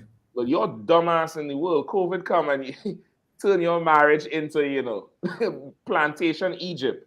God damn, Salaki, go ahead, God. You're so right, Captain. Like, especially from the feminist perspective, they view submission as slavery. Believe it or not, a lot of these women, they look at submissiveness as slavery, not as a way to not only procreate but survive, but also to have a more quality and abundant of life. When you look at, see, the thing is the decadence, and you brought out something that was so right, the convenience. And I brought this out before. We are fighting for a kingdom that's not built off convenience. It was built off sacrifice. Mainly our King YAHWH. And decadence in this society, it has a way of masking reality. Yeah. Because of the luxury, the convenience. It can deceive you. It can mask reality of how this whole thing works. But a crisis, it reveals reality. It puts everything in perspective. I remember being in up north. I think it might have been in Philly or might have been in DC, but it was a snowstorm, and I didn't see any lesbians out there. I didn't see any masculine women when it was a snowstorm. Yeah, you didn't see no what's this Princess Queen King, the woman king. I didn't see the warrior woman princess or the woman king. I seen women needing men to help get them out of the snow. Right. Because see, All these things help the Lord. Once again, the Lord is going to push the reset button, brothers and sisters. We have strayed away from God's plan and the way that he intended things to be. You got to understand what time it is when you want to talk about a crisis resets the whole parameter of what things really are. You can pretend to be a man until it's war. Yep. You can pretend to be a woman until it's a crisis. All these things put things back into, which is why God said he's a man of war. He knows how, he's a God of balance. You understand? He knows how to put things in their proper perspective. He's a master tactician. He knows about strategy. Like, you can sit here and say, you can pretend to be whatever you want to be. Yep. But let a crisis or something tragic hit you, now all that comes off. Maybelline don't make you a woman in that day. Yeah. Kahan, she goes to the job and she submits to the boss. That's right. You understand? But when she comes home, she in jail. Come on. Why I gotta come home and cook? Why I gotta come home and do this? But when you go to the job, you ain't telling your boss why I gotta come to the job and type this paper up. Oh man, listen, that's so right, Captain. Now that, like, why does the power dynamic change when it comes to your workplace? Right. When now you come to a place of your own home, and now you can't submit to your husband. Why does that have to change? Because if it was about money, then don't call yourself a wife, call yourself a prostitute. That's all it is. If it's about money. That's all it is. If you only gonna submit for money, then call yourself what it is. Call yourself a prostitute for hire. Because if you can't submit to your man because of money, or you know what I'm saying, then now you're not a wife. You're a prostitute, because you'll give that person on your job, that white man, that oppressor, more allegiance to him than you would the man you lay by your bed at night, the man who would have to defend against someone breaking in your house. Right. The man you have children with, you have less allegiance to him than someone who can fire you because you obey him. And you're so right, Kahan, because if you have a woman like that, she has a price. You understand? She has a price. And he will get her to do anything. Yep. Eventually. So like eventually. And she'll blame it on the COVID. So like if I could just jump in with two, she gonna say he had the new vaccine. So like he had that new vaccine. So like if I could just jump in with two things real quick to piggyback off what Captain Kahan was saying, sir. First thing is, it's a saying. I might get it a little mixed up, but here I'm gonna put it my way. It says, times of war create warriors. Warriors create times of peace. Hard times create strong men. And strong men create good times. Good times, and good times create weak men. And weak men create hard times. Hard times. Now we, as a people, we've been in hard times forever. That's right. And we are the hard men who have been made by these hard times. But in these other societies and these other nations, they have not been in hard times like we have been in hard times. That's right. So as these times get harder, we are equipped for them. We've been surviving for goddamn how many generations? And with armed with the knowledge and the truth of the Most High, we are most definitely equipped to not only survive, but to take over as this place continues to get worse. That's right. But these other nations are not ready. Like you said, Captain Mashak, if times went back 100 years, for everybody, except for the I.S.U.P.K. These brothers in here who farming and starting fires from scratch and hiking, and you look at in the sky and tell you what the weather going to be next week. Like, we're training to be, and the Lord is with us. We're on the right side of the Most High, right? These other nations are not prepared for that. So as these times continue to get harder, the hard men are going to be the ones that are going to be able to take control and create the good times again, right? And when it comes to the women, what Captain Kahan was speaking about, these women that won't submit to their man at home, but they go and they submit to their boss at work. A big part of that when you're dealing with a woman like that is at that job, at that slavery with that boss, she knows if she doesn't perform, she's going to get fired. She's going to get replaced. She knows that there's someone who is waiting to take that position that she got. You understand? You brothers, you dealing with a woman like that, you have to be the boss at home. You have to wield the authority and make sure she knows that if you don't perform, if you don't do your job, if you don't handle your responsibilities, then there's someone who's waiting to take your place. There's someone who will come in here and do this job that you refuse to do that's necessary in this home. You understand? And these women, they recognize that at the slavery. They recognize the authority that the boss has, and they recognize that if I don't do my job, if I don't yes, sir, and no, sir, then I may be out of employment. Well, then, brother, you're going to have to get control of that woman to make sure she realizes that this thing here in this house is not unconditional. There's conditions that's in this relationship, conditions that's in this house, and you're going to have to do your job and handle your responsibilities, or you may find yourself out of a job. You know what I'm saying? If I could go further right there, Salakia, is okay. It's this thing is a little bit layered as well, because part of the problem comes from choosing the wrong woman. That's it. You choose a woman who she accepts your application versus you accepting hers. So now, really, she's the boss in the house, and she can replace you. You know, Beyonce had a song saying, "I could have another you in a minute. In fact, he'll be here in a minute." That's in the song. She's the woman king. She's the woman king, and you the queen man, Salakia. You the queen man. You the queen man. So listen, it first comes with, you know, in choosing. It's all in the choosing. In general, always say it's all in the choosing, and from choosing the right woman. At that slavery, you ever hear them talk? We did this today, and this is what we do, because she feels she's part of something bigger. Yeah.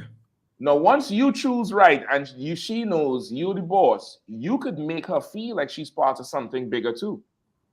You could give her something to work towards where she knows she has a role, and she, you know, if she doesn't do it, this thing doesn't get done, and it could impact so many people. The problem is most of y'all are individuals. Most of y'all prefer to stay in the world and to come over on this side. To come over on this side here where we building something that's bigger.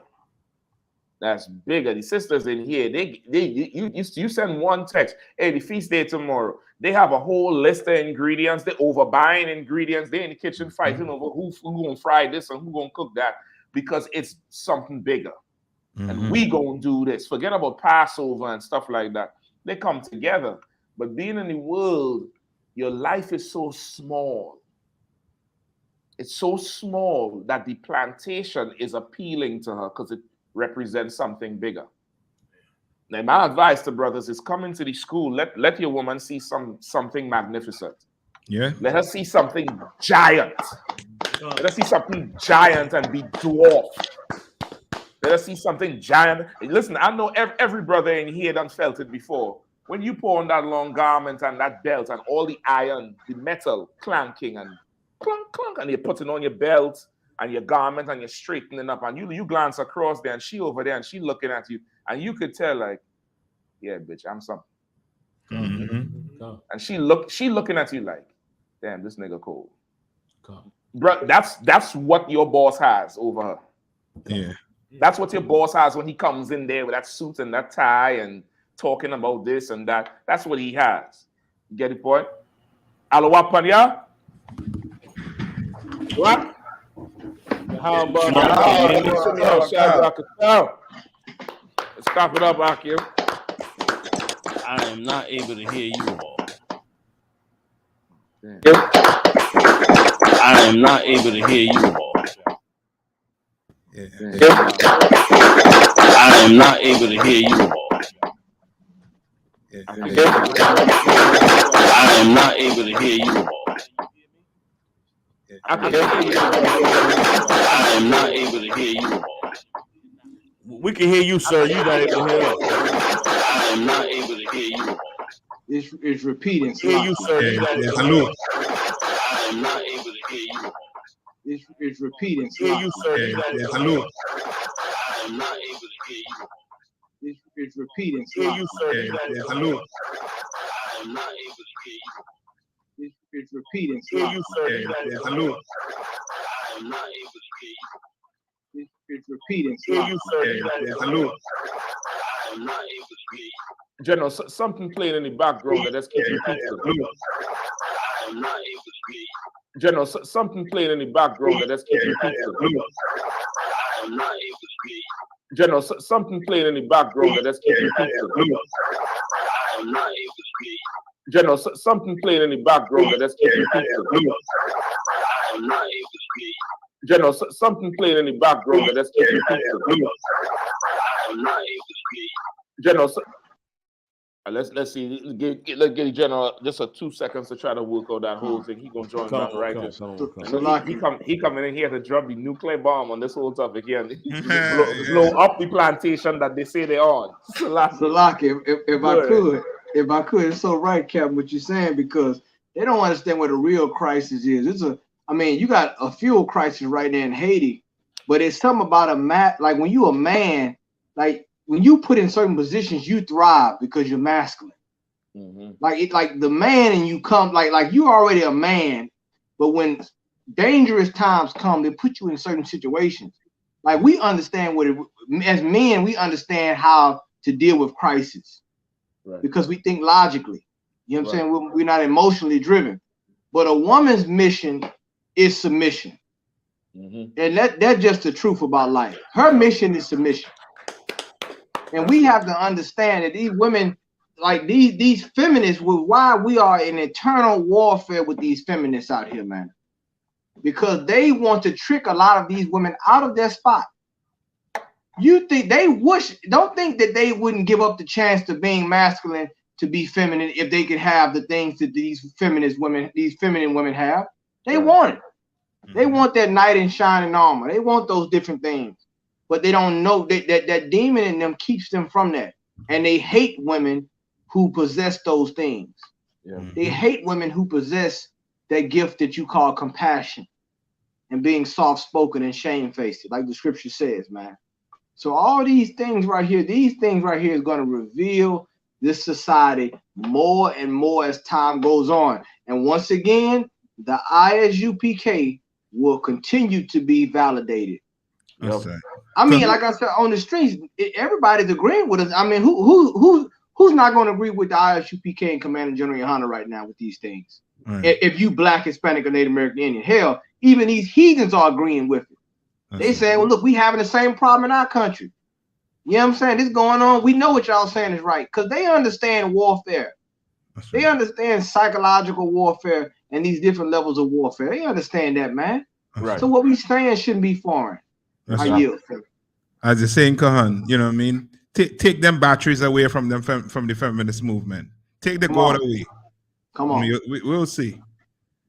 That's right. Listen. Salaki, I was about to say something and then I caught myself. Reaching right there, just caught myself, brother. Like that's an insane situation to be in. And this is the other thing, right? I want you all to check this out real clearly here. It says the impact of COVID on modern slavery. Meanwhile, when the UPK says we're still slaves, they say we're free. Right. So what slavery they talking about in the marriage if we're free? Right. Hold on. Come on, God man. damn, man. Come God on, damn, man. we're on the street all the time. Brother, we're still in slavery. You're free. You're free. You can do what you want. Look, you're talking right now. Look, you're free to talk. Bitch, you're free to live. You're free to do whatever. What the hell are you talking about modern day slavery? Captain, if I can, God damn, especially for all those in the UK crying those colonized tears for the Queen. Like, hold on, like what you just said was nuclear, Captain. They put modern on the front of the word slavery and say it's something new, like it's something. Slavery is slavery. That's it. Right. It can be transitional, whether it's chattel slavery or modern slavery. Or economic, like all these, once again, we dealing with systematic rape. We're not dealing with the COVID-19 as the brother in what's the brother out there in Oakland, man? He said the COVID-19, the Caucasian 19 is what we're dealing with. Right. We dealt with the Caucasian 19 before the COVID-19. If you want to talk about quote unquote modern day slavery, what you said was so right, Captain. I mean, it put this whole thing in context as a case study for those who want to challenge the ISUPK. I yield. That's right. Alawapanya. Barack.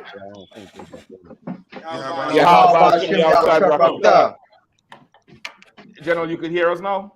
Shop, can you hear me? Kind of one kind, sir.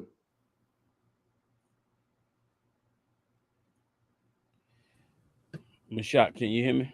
Kind of one kind. We could hear you, sir. I don't know if you're hearing us. Your thumbs up if you can hear me. Okay, for what? I can't hear you, so you got to bear with me just a second more. I know we running way over the time, but we've been working on this for a minute. No switch. Give me a second. Let me go back in. All right? Can I just? Okay. You can just put me to the side if you need to. Kind of one kind, sir. All right, you'll stay on. General gonna be here real soon. Give him a few minutes. He's gonna be right on with us real soon.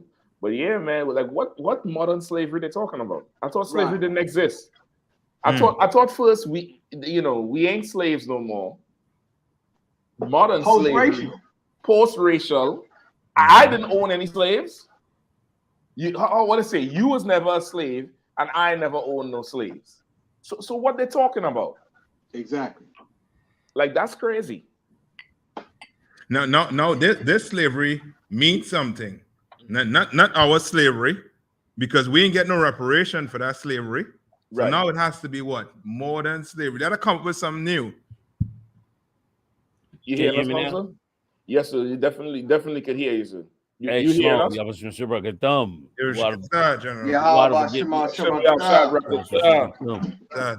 Good to get with y'all, man. How you warriors doing, man? Good. Ain't seen y'all in a few. You know what I mean? Hey, I'm not sure what y'all talking about because I just got in, but I do got to ask a question, if you don't mind. Come on. First of all, did anybody hear what King Charles asked for when he once he became king? La'asa.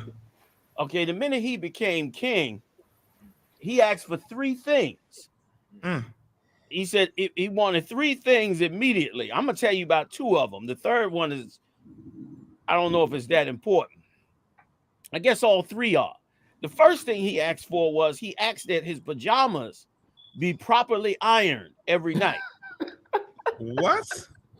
Yeah, that was the first thing he asked for, that his pajamas be properly ironed every night. The second thing he asked for, which I've never heard of this, I got to try this one time. He asked that his shoelaces be ironed. I kid you not. He asked, could his shoelaces be ironed? They must not have been keeping his shoelaces up to par. And then he asked for a third thing. He asked for, I don't know what it's like to iron your shoelaces. Maybe y'all sneaker, y'all cats, I don't know, maybe cats out there that wear them sneakers and take them sneakers so serious, them Jordans and them. I mean, unless he wearing Adidas, General, I don't know what kind of shoelaces he ironing. Yeah. Fat laces with the Adidas, that's the only thing I remember. He said could he have it ironed? The third thing he asked for was, he said whenever he uses the bathroom, he would like for them to replace the toilet seat each and every time. Wow. He doesn't want to have to, sit down on the same toilet seat more than once. So he asked that he have another toilet seat each time he goes to the bathroom. And if I could, just to add, I didn't mean to cut all across, right? But if I could, I took a moment to go back and look at the territories and countries that have been ruled by England. Yeah. And now I understand much, much better how evil and wicked this world really is.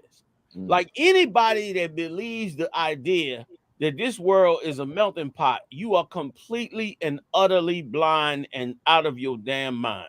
That's right.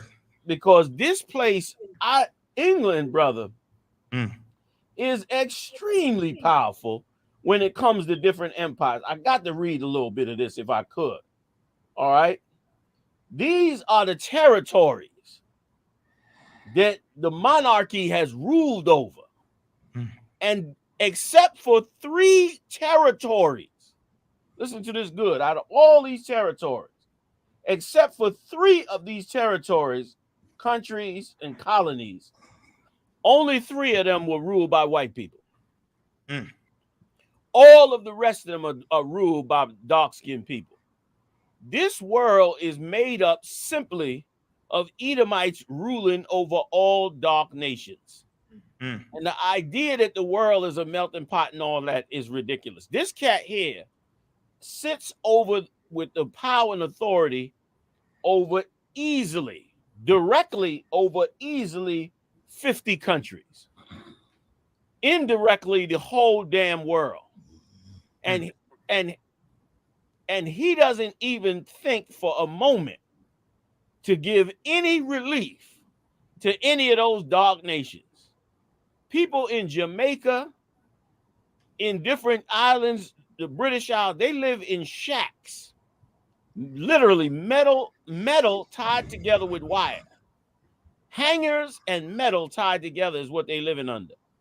And this cat wants to make sure that he does not have to use the toilet seat twice. Like, that is the real spirit of this bastards that have been ruling over us for 400 years. These people are evil. Afghanistan, brown-skinned people. Antigua and Barbuda, Benjamites. Australia, the indigenous people, but you can consider them white. The Bahamas, Benjamites. Bahrain, Arabs. Barbados, Benjamites. Belize, Benjamites. Really Benjamites, even though they're in Latin America. Botswana, Africans. Brunei, Arabs. Really not Arabs. Brunei is really Japhites. Canada and its territory. That's the second Edomite country. Cyprus, Arabs. Dominica, Benjamites. They own, these English brothers they own 2/3 of all Benjamites on the planet. 2/3, if not more, of all Benjamites on the planet. And the other third is basically ruled by America and a little bit ruled by Turkey. But these are the whole tribes of Benjamin. I'm going on, Rob. Rob said, am I serious? I'm so serious, Rob. Egypt since 1922, Arabs. Fiji Islands, Japhites since 1970. Gambia, 65, Africans. Ghana, 57, Africans. Grenada, Benjamites, 74. India, the whole country of India, they was ruling. And back all the way back since the 12th century, they was pretty much ruling in India, and they was using the products that they took out of India and making the Americas sell them, and it is why Americas came and stole it. Came and took those products, man. Iraq, they ruled Iraq. Ireland, that's the third white country. Jamaica, more Benjamites. Jordan, Arabs. Kenya, Africa.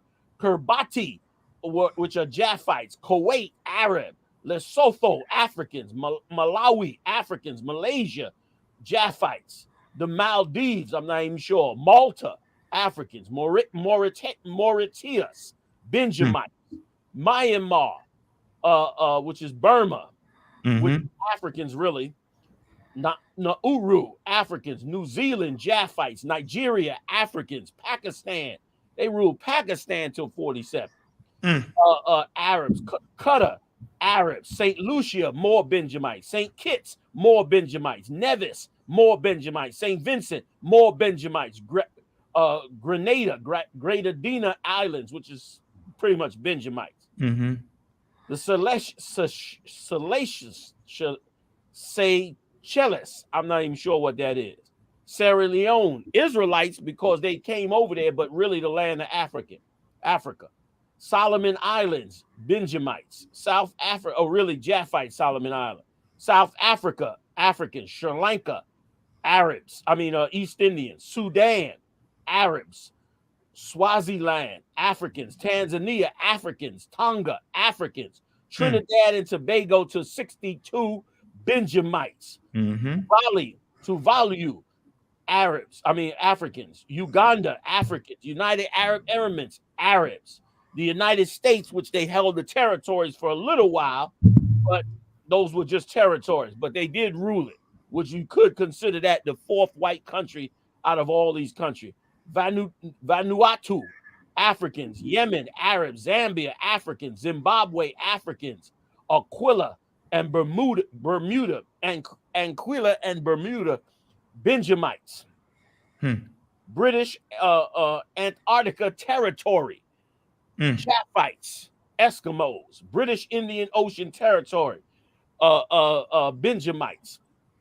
British Virgin Islands, Benjamites. Cayman Islands, Issacharites. Falkland Islands, Benjamites. Gibraltar, Arabs and Africans. Montserrat, Benjamites. And I might have some of these wrong, but they all dark nations. Pitcairn Islands, I don't even know where that is. St. Helena, all these is probably Japhites. South Georgia and the South Sandwich Islands. If I know where that's at, let me know. Turks and Caicos, those are Benjamites. That's all the lands that these bastards have ruled out and sucked the life out of for the last 500 years. For 500 years, brother, they sucked all the wealth and everything out of there. The idea of liberty and all being together, it's a joke. It's a dumb story. You understand? It's a dumb's analogy of the world. They owned all them countries, and this bastard only care about that. That's the real world that got to come out, man. Right. That's what we really should see in this evil place. And to think that we should not think the way we do, and to not look at these 12 tribes as precious and as the people who would always fall underneath the bottom. The Benjamites, brother, have never gotten out from underneath these people. The Benjamites, brother, they've been sucking the life out of them islands for years and years and years and years. We talked already about all the trouble brothers went through back in the 60s building their empire up, and how much disdain they have for them now, and say they'll help them build prisons down there. So when they send them all back, they can lock them up. Like ungrateful bastards, man. And let me tell you something. That's exactly why it's so many nations attacking these countries out. Because they know the history, even if we don't. They know the history. These cats here are master killers you looking at right here. That's right. These are master killers and exterminators, man. What you looking at right here. And I just wanted to bring that out, man, because of how powerful that they are, and how powerful they've been, and how it's time now for the Lord's chosen to be free, and how we should never, you could bring us all up, Mashak, and it's how we should never, look at them as though, and look at ourselves as though we are the cause of any of these problems that have gone on in this world. You understand? We got to adapt a serious spirit of selfishness when it comes to our 12 tribes, man. Everything going on every Caribbean island, every bit of poverty and struggle. And remember now, they left them islands not that long ago, 50, 60 years ago, if that. Some of them a lot sooner, 70 years, the 70s or the 80s. They said some of them, which is the one that just got its independence a couple months ago. I think it was Barbados. Barbados? I think Barbados got it recently. Very recent. It was real recent. One of them just now got free. And even when you free, you still ain't free, because part of the negotiation of being free is you got to still allow them companies that's in there to still make that money and monopolize all the wealth that's coming out of the country. That you got to slowly over time take that stuff back. Over time. And they still don't give it back, because that's exactly what happened with Panama. Panama, brother, was supposed to become independent, and which meant that Panama would have controlled the Panama Canal, which they was not going to allow, and they destroyed the country and took it over and took back the Panama Canal, because they feel like they built it, so is theirs. I sure do. This is what you need Christ for, man. This is what the Bible is about. This is why we got all them stories, man, of us being down and having men risen up as prophets of God to bring hell down on this earth with biblical prophecies and spiritual power, man. You understand? To wake us and shake us loose from the darkness, man, the deep darkness that this monster had put us in, man. Like, don't nobody tell me about some love in all people and all that old bullshit, excuse my French, when you read all these countries that have been under there. That's right. You understand? All these countries, man, trapped under them for not a little bit of time, for hundreds and hundreds of years. Listen, they still, Pat Robinson and them still was mad at Haiti for breaking free. They was mad at Haiti for getting free, right or wrong, Kahan. They was mad as hell. Was shocked, not docs, a soccer war. You understand? They was mad as hell that Haiti had went and got their independence, man. And that wasn't that long ago. You know what I'm saying? So I had to bring it out because of the wealth and the power. And you heard, I know y'all heard that them whole what they consider half nigger babies, that they blocked them from calling themselves royal. That's right. Yeah. You heard it, right? Yeah. What was the term that they used? I don't know. They call them HRH, His Royal Highness and Her Royal Highness. Right. They say they can't get them no to. way. Yeah. Because they understand who they ruling over. They ain't dumb to this. They ain't sitting back saying, oh, we ruling these countries, but we all in fairness and love. They particularly ruled over dark nations, man. Yeah. That was the point. The point was to rule over dark nations, man. And that has been the strategy ever since, man. And you walk around in this empire, they talking about the violence going up in America and the place becoming more violent. They caused this. Right. They bring this down. Like the world was designed for you to not need nothing. Go walk in the woods, any woods. You will find food in that woods. Anywhere. You'll find what? Vegetation to make housing. Mm-hmm. You'll find animals to domesticate. Cool. Anywhere on this planet. They gobbled up and controlled them resources, man, and put us in hell in this place, man. And let me tell you something, man. Let me tell you something. The Lord said this. The Lord said, I shall provoke thee with jealousy, which they that are not a nation. Big shout out to General Q, man, and get my computer up. General Q got my computer up remotely. Get it from the crib. Like, let me tell you something. Like, them white people crying for the queen that died and out there lying in the streets for, you understand? They should do that. Mm-hmm. They should. Listen, I'm jealous over there. I am jealous over the funeral of this heathen. The Lord said that they were a no people. The Lord said, I will provoke thee to jealousy with they that are not a people. And look what he did with them devils, man. You ain't telling me we ain't supposed to expend every ounce of our soul to rebuild our identity, man, at any cost. Yeah. Damn right. Them bastards crying in the streets for, they should. They murdered 50 countries. They starving everybody to death to make them white people live good. Them white people down there drinking that cappuccino, going into Starbucks, wearing their spandex pants, driving a Mercedes, working from home on them beautiful cotton pillows. They better get their ass out there, man, and thank the queen. Thank that evil bitch. Go down and kiss that coffin with that rotten dead body in it. Kiss that bitch. You understand? You should do it. You understand? Because if Christ come and put down all these nations and tell me to live deliciously in our country, brother, if he died, I'm going to try to get in the coffin with him. I'm going in the coffin with him, goddammit.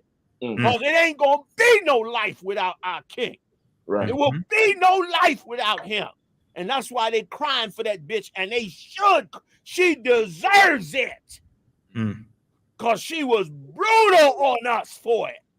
She deserved it because she turned her back while we sat in shanty towns. 2000 right now, 2022, Levite, the tribe of Levite, God's chosen people, known to them through their own scholars and abbeys. You understand? And they said, let them starve over there in Haiti. I don't give a damn about them. Bring us the wealth so we can make our chocolates. Bring us the wealth so we can make whatever they make, because they don't make shit. They steal everything. Right. That bitch, you see that parade and them flags? The bitch deserve every bit of it. Every uniform should be tight. Every crown on their head should be right. You understand? For what she did to us. And we should be jealous over it. We should want our king and our kingdom, man. I watched them parade her by. Did you see them walk through them streets with her? Okay. They went through Scotland border. Security had to hold that coffin back. Yep. Them old white bitches that been monsters and treating us like shit, that running out like Karens. Them bitches was crying like a mother, man. Falling down on the coffin on the fence. One man ran out in front of the king's motorcade, fell on the motorcade, dropped himself on the hood of the motorcade. Special forces come running out there. The king told him, hold it, don't hurt him. Don't hurt him. Get him, but don't hurt him. The king told him don't hurt him because he know how much they love him. And he deserved it because he murdered and brutalized and starved us to death for them to have the great British Empire. They send their soldiers into Africa and the Caribbean and everywhere and gobbled up every ounce of territory they could get with no remorse and no sorrow and no apology, man. You understand? Right. Like you had a glimpse of looking into the soul of these Edomites. And you're a fool if you walk around thinking that it's all about loving all nations and all this old talk. We coming together and all this Christian talk. You understand? Them Rolls Royces, them uniforms, them flags and parades was bought by the blood of dark nations, man. That's right. You understand? You see them line them streets, they listen. They should have been on one knee before that evil bitch. They should have been on a knee thanking her for what she did. You understand? Look, old stupid Jakes out there, dumb and stupid, godly, God bless the queen and all that. Never looking at the history of what they did to us, man. They did to us was horrific and still do it.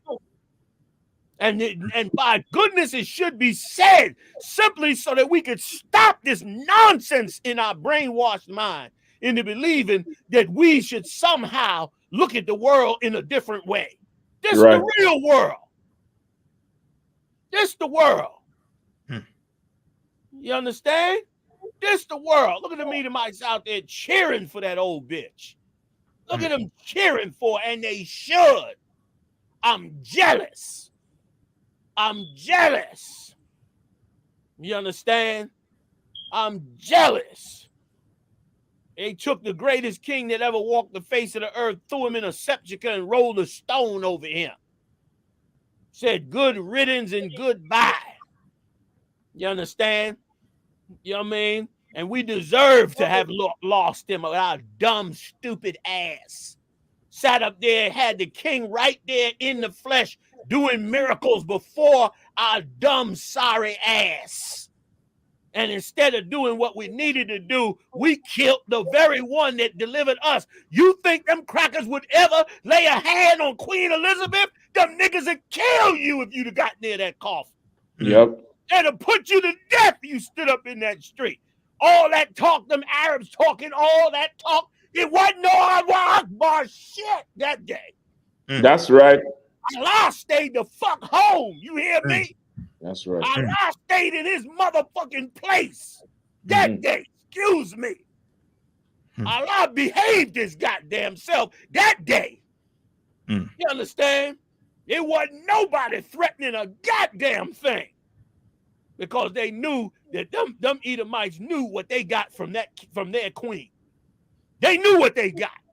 And they knew if an Arab smelt like, if the nigga went to bed and felt like he wanted to have jihad, they'd have smoked his ass in the morning.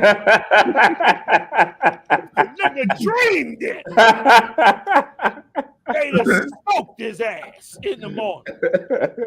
Wasn't nobody making no goddamn moves that day. Why? Right. Because they know how much they love that woman. You understand? And we didn't love our king the same way. We didn't do our king. We if not for the Lord, we'd be the filthiest, most degenerate nation that ever walked the face of this earth. If not for the Most High in Christ. If not for the Lord handing down his laws, statutes, and commandments. If not for him saying how much he loved us and how he put his name on us. If not for that, we'd be the laughing stock and degenerates of every nation on this earth, and we deserved it. We would have deserved it for our misbehavior, man. For our stupidity and ignorance. That's how a nation operates. That bitch took down every nation. 70 years that bitch sat up on that throne. Oh, that's a gangster bitch. She sat on that throne 70 years, and I dare you to find a photograph with one hair out of place. I dare you. That bitch for 70 years, she came out and coordinated every hat, every coat, every shoe, every handbag for 70 years straight. You ain't catch that bitch in a nightgown one day.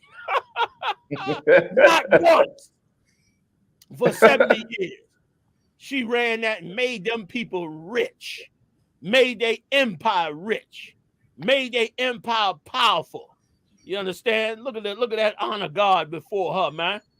What they call them? The beef eaters. The beef eaters. The beef eaters. They not playing out of love for her. What do we do for our king? What do? We told the Romans to crucify. We are filth. We are filth before the Most High in Christ, man. You understand? Don't tell me this job, about speaking and this, that. Nigga, die for this. Yes. Die for this, nigga. You understand? Our king did. You understand? Listen, all them nations they put down. If it was one, if a nation had come up against them, it would have been understood. But for their own to come against them, that was unacceptable, brother. And they wasn't dumb enough to do that. They stuck with their own. They loved their own. Look how they sent her off. With honor. Is that the old queen? Is that her when she was ruling? Nah, this is the procession where they're bringing out the coffin. Okay. Look how they rolled up in there with them soldiers around that coffin. Look at that there. Look how they dealt with her. 70 years, that bitch destroyed every country that had a dark face in it. For 70 years, them British ships roamed the earth and brought gold and silver and wealth and cocoa and chocolate and wheat and tea and anything else they wanted from all over the planet. From everywhere in the planet. Brought it before that queen, and she gave it to her subjects with love and care. You understand? Right. Go get some of that old footage, Mashak, with her when she was young, when they gave her that coronation. She had all them diamonds and all that jewelry on. You understand? And let me tell you something else too. If you can't find that chair that has the rock under the chair, you know that chair I'm talking about? That has the rock under the chair, because listen, she got a chair. There's a chair, I believe it's in Westminster Abbey. And this chair got a rock underneath that chair. And they said that rock is a rock from Israel that proves that she is the bloodline of David. That bitch is sitting on David's throne, claiming David's authority. That's how she rolling. Where we at? We mad at each other over some Arab religion, over some white man religion, white Jesus crap. That's where we at. That's where we at. We better transform, man, into the people of the Most High in Christ, because we have transformed into doo-doo. As a people, we transformed into doo-doo. And I'm jealous of it. I see that. I'd be jealous as hell when I see that shit. I'd be so jealous I don't know what to do with myself, because I know that our king did way more than that bitch could ever do. Right. He gave us the keys to get a kingdom, man. Perform miracles, man. And brother, in that day, you Christians, man, you better get ready. You black Christians, you Negroes running around, you understand, following this white man like he's a god. You better wait. You better chill when that day when Christ returns. Because that day come, boy, heads coming off in that day by the hand of the Lord. A whole lot of our 2/3 of our people gonna die in this place, according to biblical prophecy, and I could understand why. You understand? I pray I'm allowed by the Lord with authority to do some of the head chopping. I want to do head chopping till my hand hurts. So I gotta say, can you take over for me?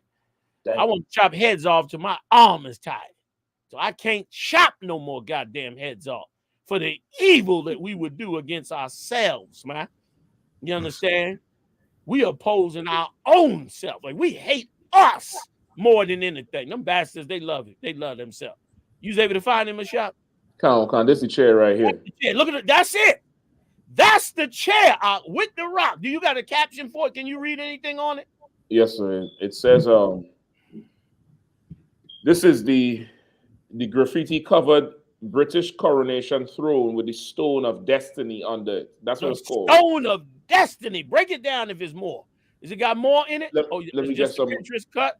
Yeah, come on. I'm gonna search and see if I get another image. The stone of destiny. Put that in there. They trying to say it is their destiny to rule the world and to sit on the throne of David, man. That's what they saying. It's the throne. It's their destiny to do it. Is what they saying, man. Damn that, brother. Damn that. What you gonna do, man? You ain't gonna hold on to these scriptures. You ain't gonna wait till we get the power. You ain't gonna teach this in season, out of season. You ain't gonna raise these 12 tribes up and let the gospel be heard everywhere, anywhere, everywhere it can be. You understand?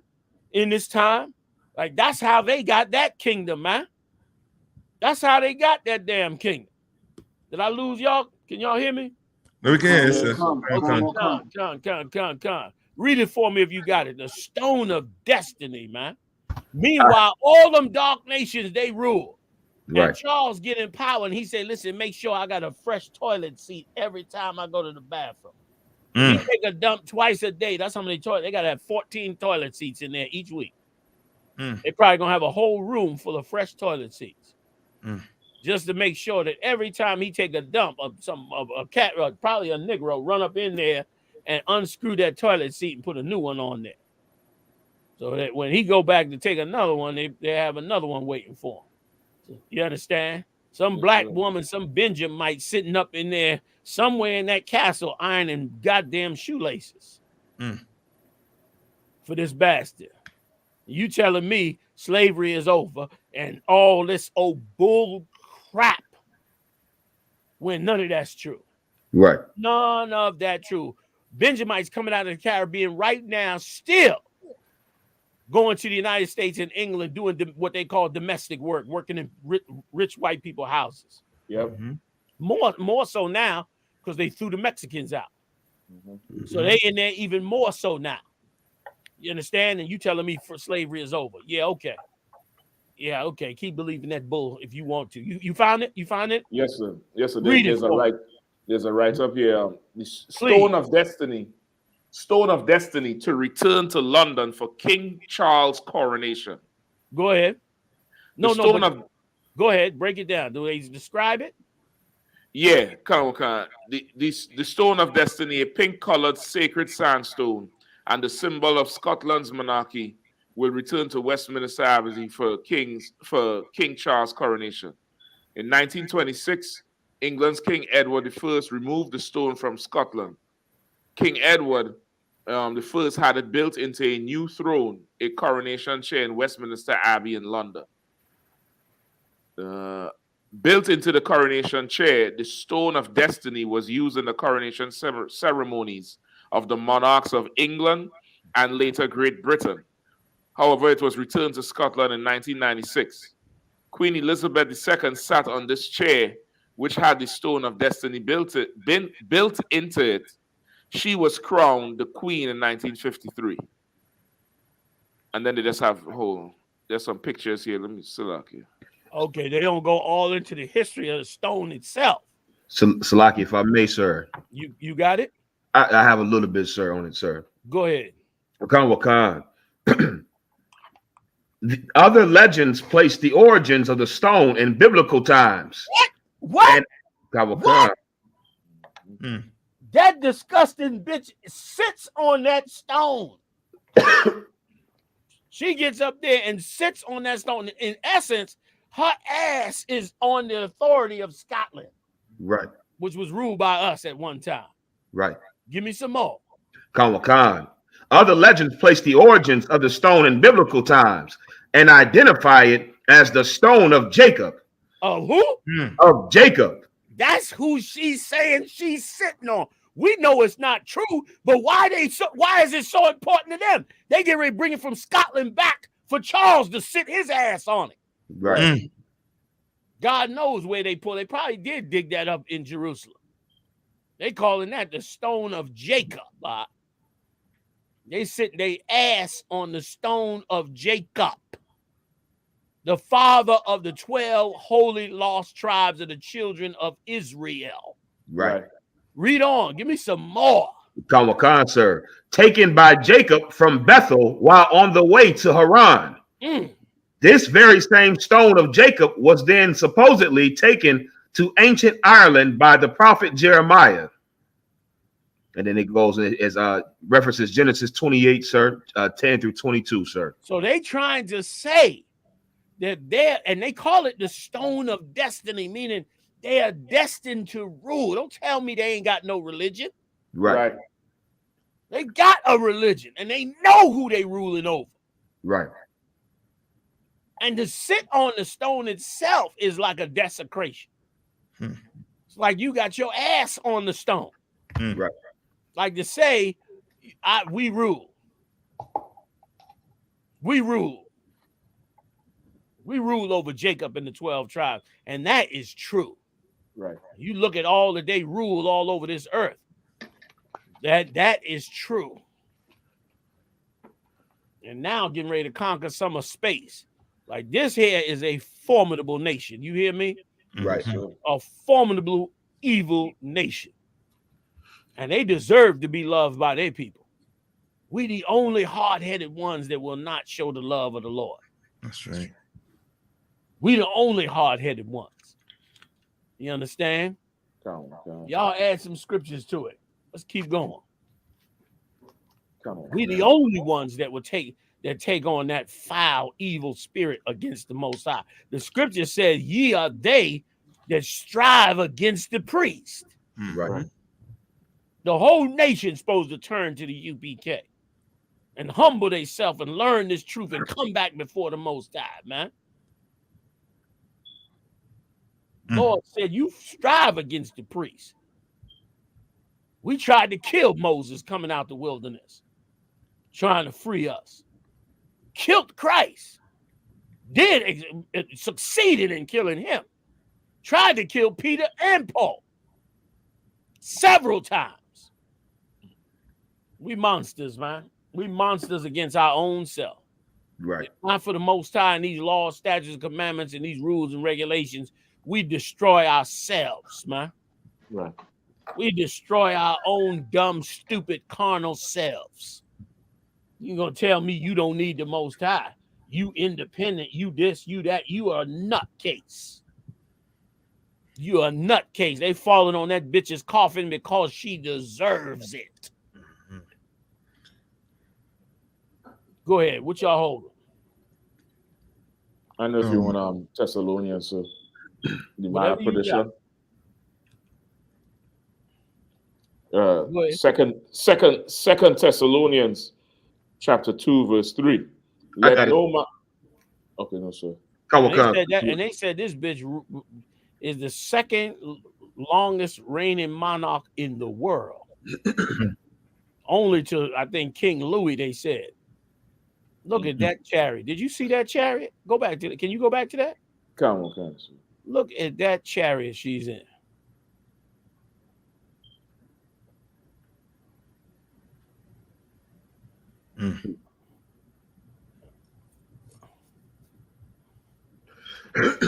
You see them rocks on her, them real rocks right there. That ain't Jacob the jeweler. Right. Right there, that's that real shit. Excuse my French. Get the pink one if you can. I don't know. We might have blew that. That's all right. Ooh, look at that one. Full of gold. Full of gold. I'm jealous. Yeah. I'm jealous. You can't get in your car and go to the corner store without possibly getting beat up, shot, dragged out by police, whatever. This bitch riding in a full gold chariot. For taking down every dark nation and gobbling up every bit of their resources. Right. Starving them and strangling them down to shanty towns and having no conscience of it. No conscience of it. Making sure Britain is rich and strong and powerful and competitive with the world. You ain't gonna tell me the Lord ain't get these Edomites rulership of the world. You understand? Right. They rule this empire. They rule this planet. Go ahead. Hit the shot. We might have missed it, but it'll come up. There'll be more that come up. Go ahead and hit the scriptures on it. Kawakan, sir. Sluggy, sir. Kamashak, which verse, sir? 2 Thessalonians 2 and 3. 2, 3, and 4. Kawakan, sir. Second Thessalonians chapter 2, verse 3. Let no man deceive you by any means, for that day shall not come, except there come a falling away first, and that man of sin be revealed, the son of perdition. These are the sons of hell. Right. Who these are. Go ahead. Kawakan, who opposeth and exalteth himself above all that is called God, or that is worshipped, so that he above everything that's called God and worship. Right. Sitting on Jacob's throne, so-called. Right. Sitting on his stone like he ain't nothing. I sits on his stone like I sit on a toilet. Right. Go ahead. Kawakan, so that he as God sitteth in the temple of God, showing himself that he is God. And it ain't just the image like we always bring out. It's them actually sitting in that power. Right. That belongs to Christ. That would have all been Christ's had we not killed it. Right. Had we not learned the lesson. And boy, the mercy of the Most High. The mercy of the Most High, brother, is incomparable, because look at the power and the opulence in which they rule. The Lord, only the Lord could stop it. Like the Lord said that Egypt was the iron furnace. Right. That was what we was in, and there was no escape out of Egypt. Had he not gone and gotten Moses, we would have never gotten out of Egypt. We would have been slaves forever. Right. And the same here. You can't get from under the power of these Edomites in all their wealth and opulence, and now they've added technology to it now too. They own their own children is mad with them. Edward Snowden and all of them. They upset that their fathers have created devices to listen in to everybody. They upset and heartbroken over it. When meanwhile, their fathers doing it to further and keep the power of their empire. And they mad, and their babies is mad at it. How vicious their fathers are. How intrusive their fathers are. But their fathers know they doing it to rule the earth. And so they do what they do. You understand? Right. Like they've added technology to it. You can't get out from this. You can't get out from this. So what do? Like all slaves. Since you can't get out the iron furnace, you just kill your own that's in the furnace to give yourself a better position. Right. You turn on your own to give yourself a better position against your own. That's all you do, and that's what Moses encountered. And that's what we better not do.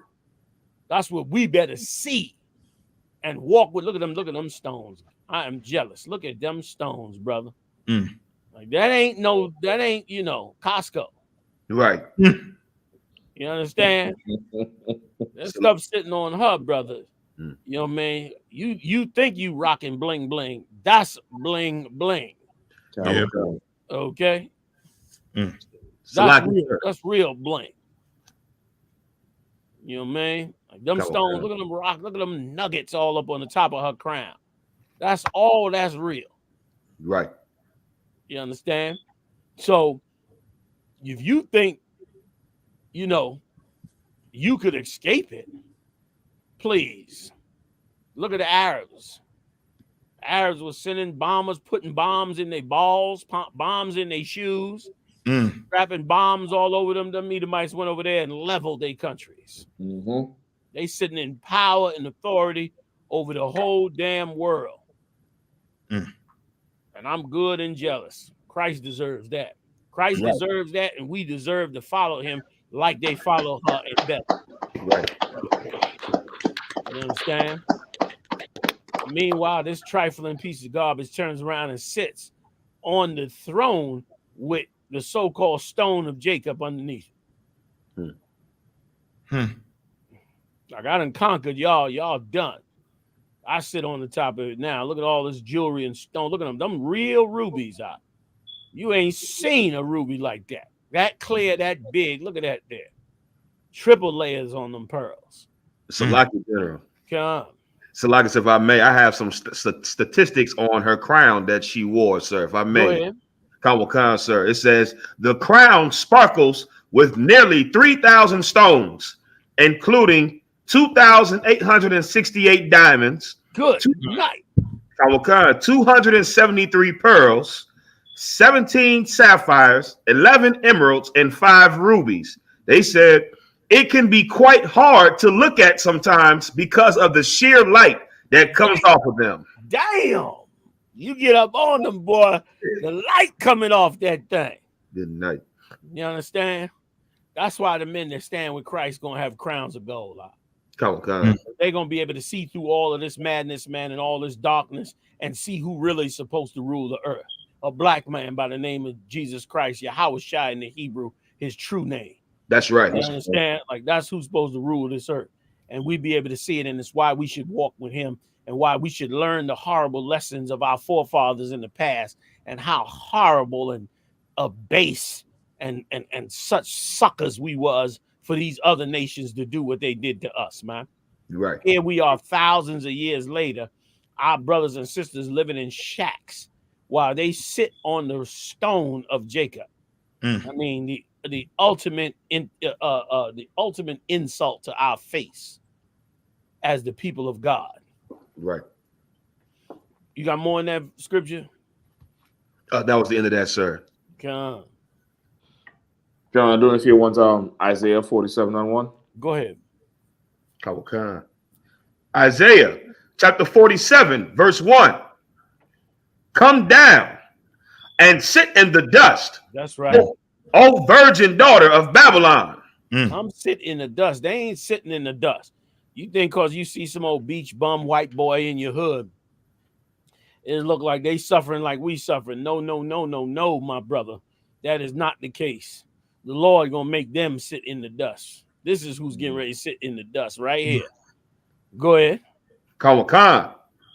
Sit on the ground. There is no throne, O daughter of the Chaldeans. The Lord gonna change this world, brother, before our eyes. That's right. And the witches of these evil nations that have ruled so deliciously will never, ever rule this earth again. That's right. That's why that broad dead now. She went and got pregnant by a sand nigga, what they call us, by Arab, and they said, hell no. Right. Go ahead. Look at them stones. For thou shalt no more be called tender and delicate. They living deliciously and tenderly, and delicately in the earth. The Lord gonna bring all that to an end. Remember now, every one of them stones are real. Yep. That is some real stones. Them is huge diamonds are. Kawakan. Go ahead. Kawakan. Take the millstones and grind mill. Uncover thy locks. Make bare the leg. Uncover the thigh. Pass over the rivers. Thy nakedness shall be uncovered. I hope they enjoyed themselves. I hope they had a good reign in this earth. Right. Because the days of these reigns are coming to an end, and the earth is going to be brought to real peace and order under Yahushua. It's going to be real balance to every nation on this earth. Like the Lord is still fair and just. We messed up. The Lord said, no problem. I ain't got no place for these people, but I'm going to let them have a time of their life for a period of time. Right. I'm going to let them rule with such greatness and power. I'm going to make you jealous because you know you're supposed to be them. And he did us just that.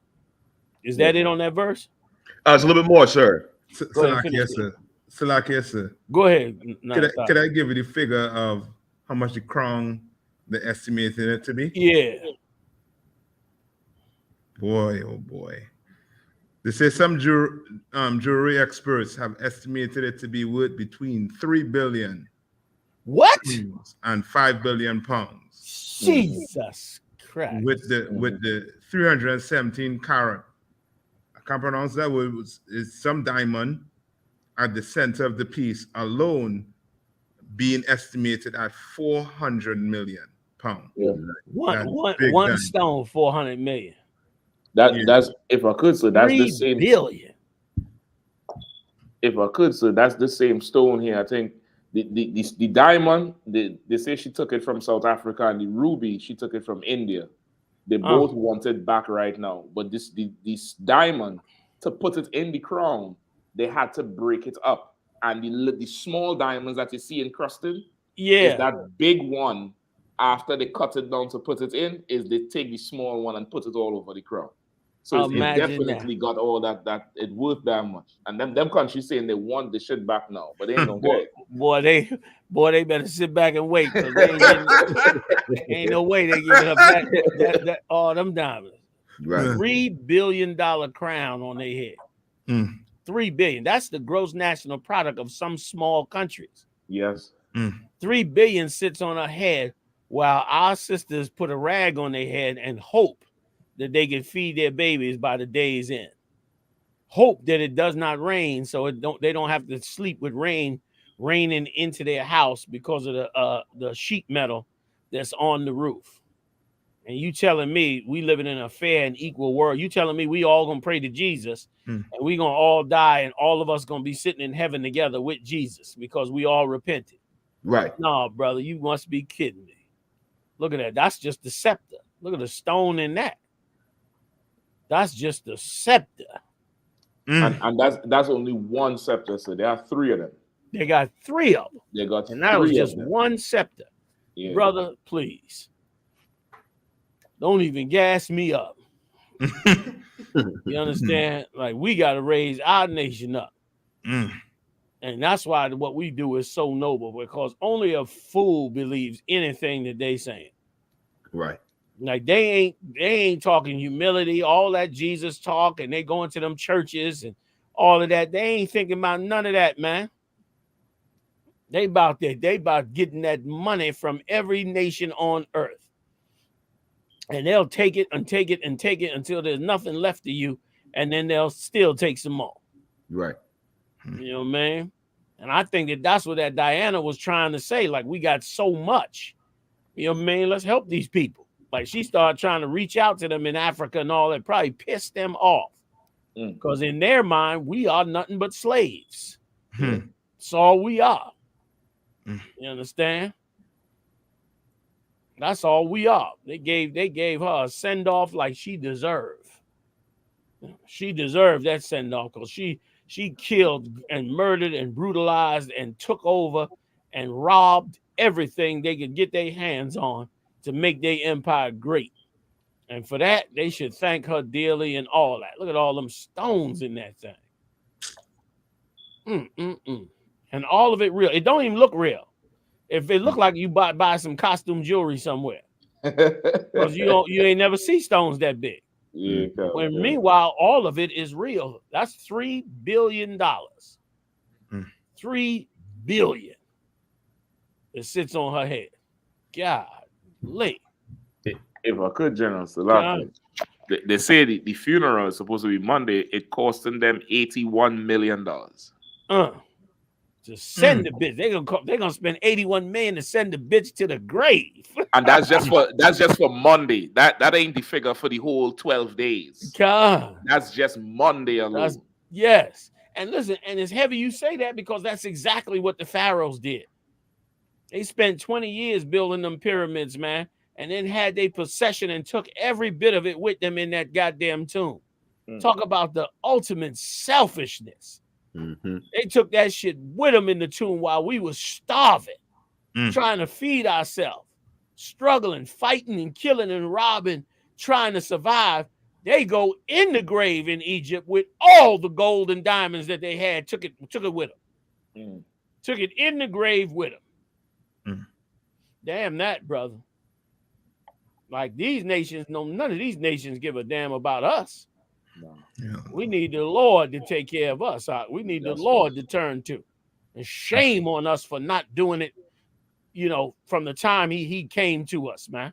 Shame on us, man, for not obeying Abraham, Isaac, and Jacob, man. You know what I mean? We fell under all of these nations, man, for not doing that. We got it good behind that eye. This bitch put a $3 billion crown on her head and sit on the stone of Jacob. Now try and tell that bitch you the lost chose 12 tribes and God's chosen and she's an Edomite and she's not important. She laugh you off the damn planet. She'll laugh you all the way to goddamn Mars. You understand?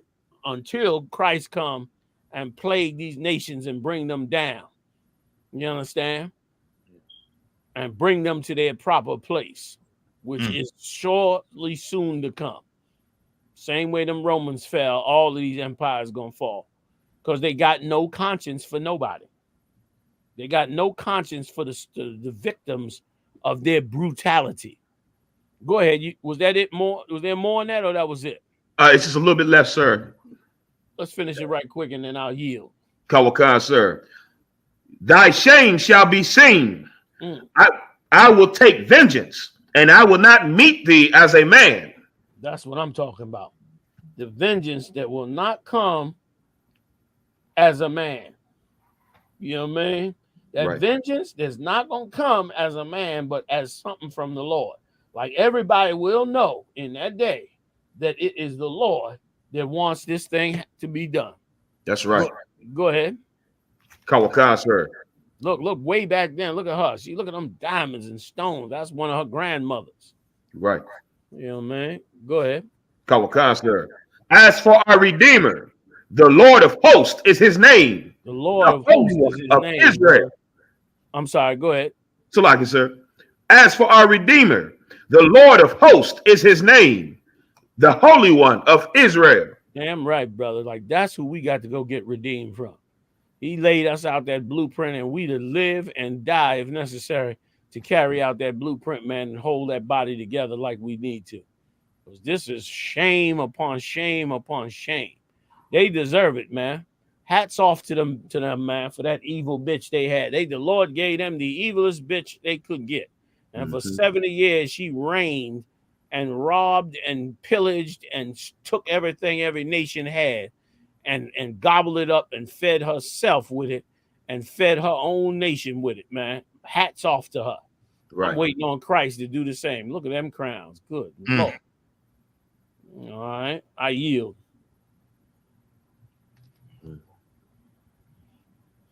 General, so like you said, just like you were saying, so with them, with freedom, like what you have taught us in the school is, freedom is something you have to take, not given. You understand? Ain't nobody giving it. You understand? Like, and that's proof that, these Caribbean islands, still under England. You know what I mean? Right. And as I say, they're sucking the wealth. Is so, it's so literal with the oil and gas. They're sucking it literally That's out literal. of, you know what I mean, the countries. You understand? Come. Sucking the wealth out of them. Like these countries producing mad wealth. Concept. Mad wealth. You understand? Trinidad got oil. Oil. Reserves. All that wealth that's in there, man. Oil selling $100 a barrel. You can't get enough oil. Meanwhile, the people over there are starving. Like this man got to be removed from authority of the earth. That's why that scripture saying Isaiah, he may rise, nor possess the land, nor fill the world with cities any longer. Like he get removed, man, and everybody gonna breathe a sigh of relief. Everybody gonna be like, whoo, the pressure is off. You understand? Like everybody gonna breathe and begin to, and with Christ in the driver's seat, then all the nations gonna be put in their place and set in their own land and told that they can't cross that goddamn border no more. You understand? And then the whole damn world gonna be like, whoa, thank you, Christ. You think her funeral, you think her coronation is big? Shit. They're gonna be coronations for Christ in every country, because that's how sincerely thankful every last one of these stinking heathens is gonna be. For him freeing them in their own land and keeping them from being a greedy, lustful animal to harm his 12 tribes. He gonna rule this earth with good, strong power. You know what I mean? As he should. Salakia, go ahead. Nah, I didn't mean to cut you off. No, that's all I wanted to bring out. And just one other thing too with Haiti is almost like Haiti is like a reminder to the Caribbean that this could be you if you don't bow. If you don't, you know what I mean, if you don't stay in place, this could be you. Because they could pull the plug on Trinidad any day. They're already pulling the plug on Jamaica. You see the state of Jamaica. Yeah. I mean, the brother went down.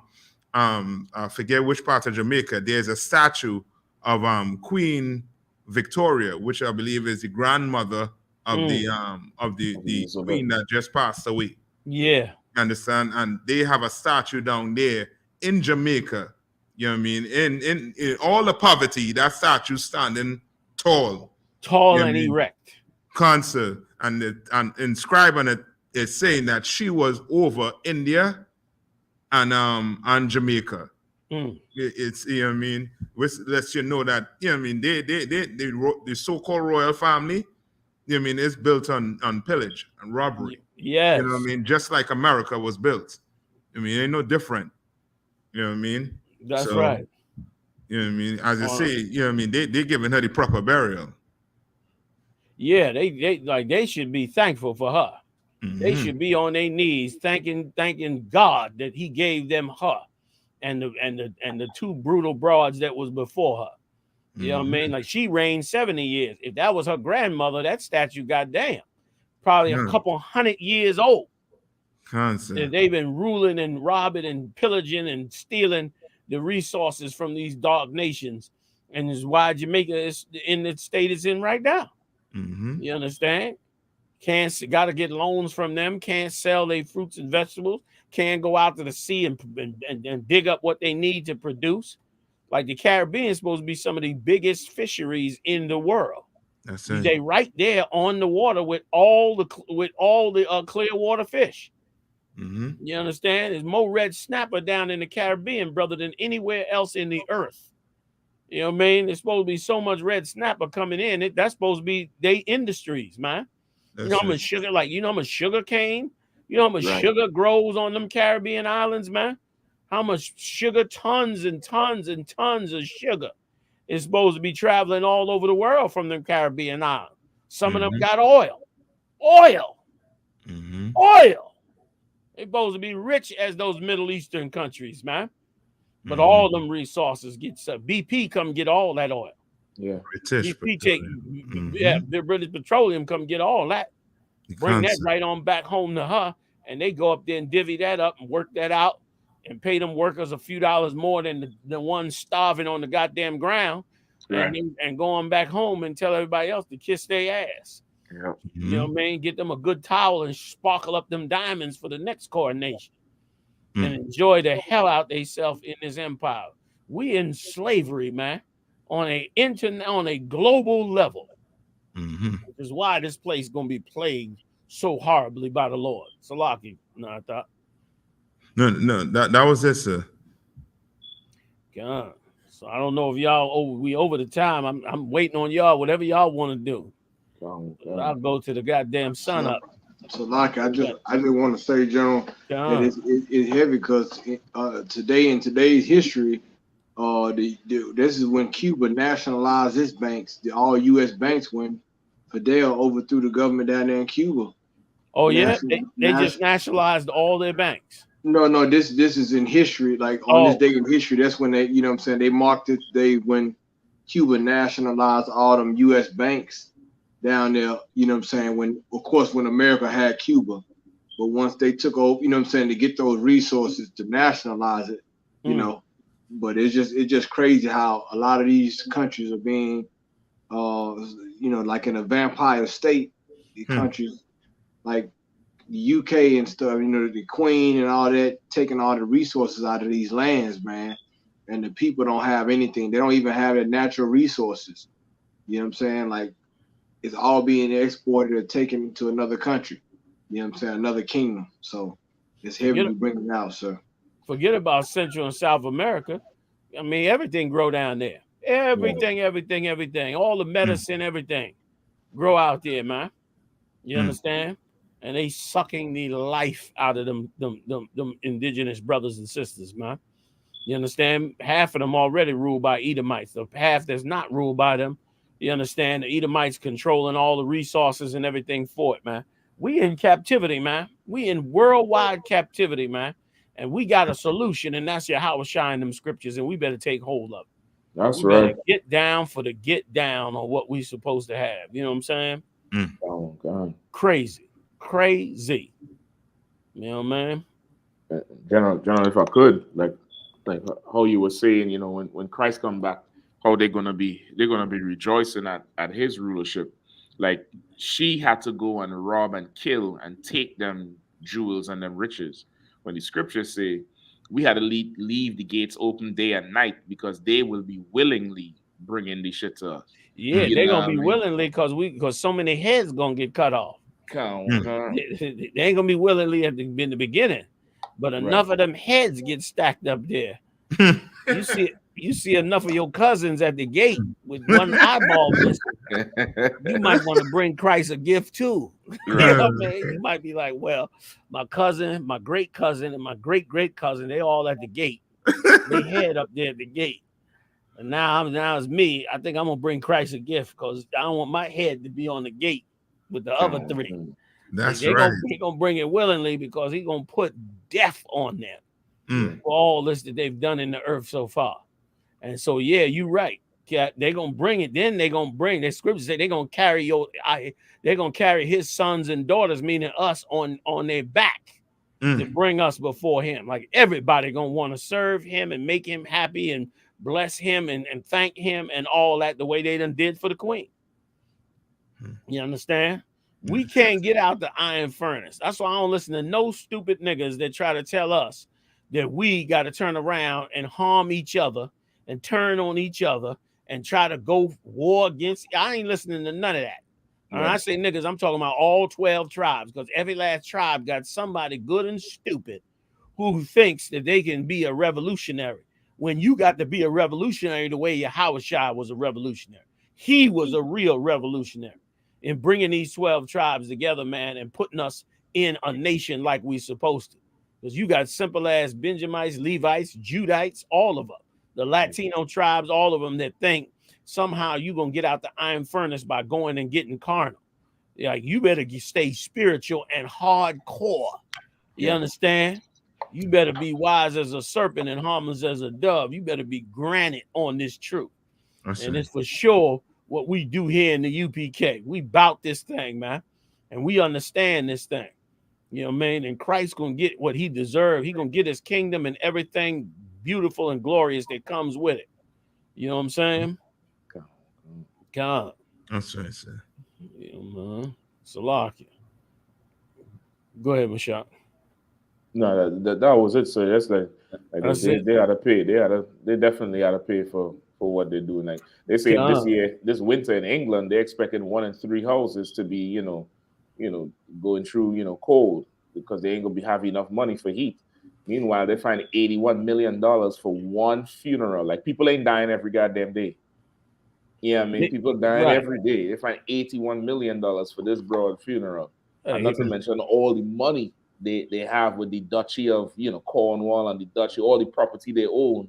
I think they say the last 2 years she make 20 million, her alone, just from collecting rent on the commercial properties, the agricultural properties, and the private properties that she own all over England and the world.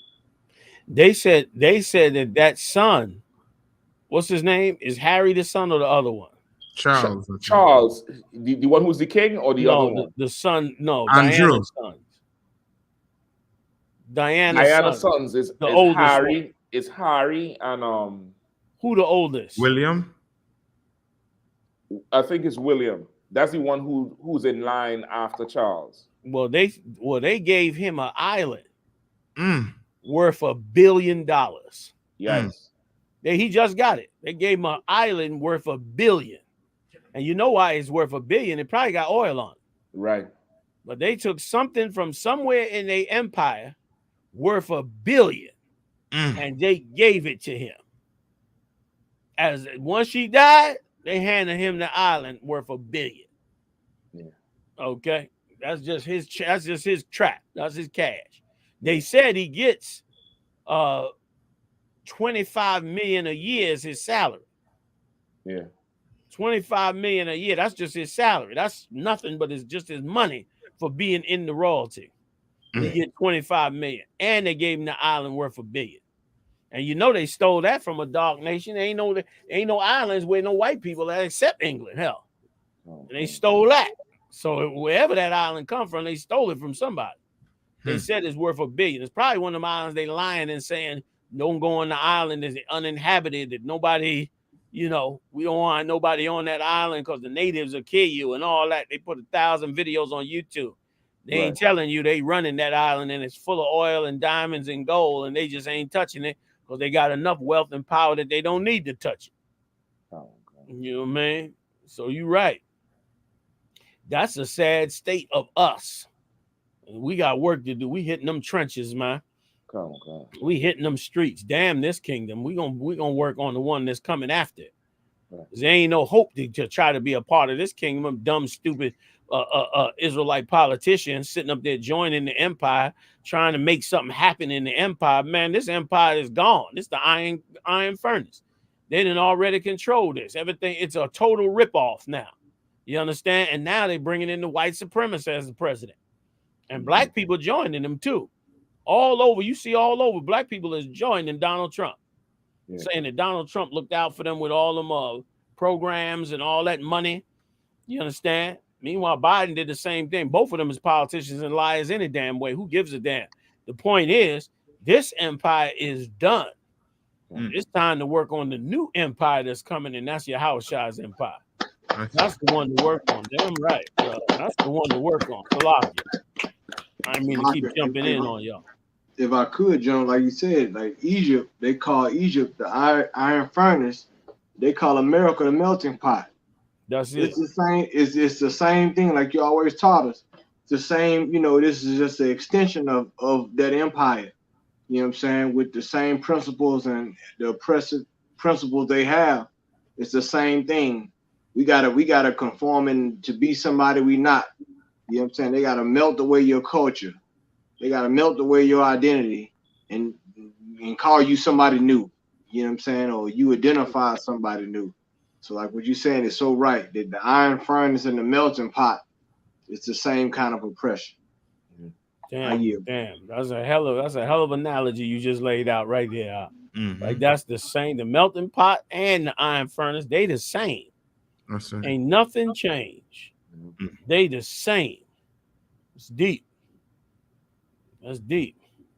All right, I'm gonna let y'all up out of here, man. I kept y'all long. Y'all been so down and right. Y'all like, well, we gonna run on. As long as the general run, we run away. I'm gonna let y'all get up out of here, man. Listen, you know what I mean? General, we gonna be back in some months for Charles. He ain't got long. he ain't got long. He ain't got long. It might be Thanksgiving. It might be Thanksgiving Thursday, but he ain't got long. You know what I mean? God. You know, man. He was old low life, you know, man. Dissed his wife, went with that old hoe. Him and that old hoe, them two there, boy, they hung tight. Yeah. You know, man. So, you know, man. So go ahead, close it out, yo. Come on, you want to take us out? Oh, Con, I just want to say once again, ISUPK.com. Make sure you pay your tithes, send in your donations to ISUPK.com. Make sure you support the ISUPK. Get in contact with a captain or a camp leader in your city. You know what I'm saying? Once again, we got many different programs. Commander GEN.YAHANNA set up all kind of food programs, clothing programs. We have a prison program. We have a GED program. We have a drug rehabilitation program, alcoholism. We're doing all these different things, you know what I'm saying, in the ISUPK. So we're doing all these things, man. Make sure you support the ISUPK. We're not affiliated with no other Hebrew Israelite group on the face of the planet. We're not affiliated with them. We're not a hate group. We're the group that you love to hate. If you know we're right, you need to hit like. If you really care, you need to hit share. If you know, I think we on a TikTok too. So don't be mean. Tap that screen. We number one. We're not the only one. We number one. You know what I'm saying? We the only one. Right. You know what I'm saying? So I just want to say that. Salam. That's right. That's right. And with that, Alawapania, Barak,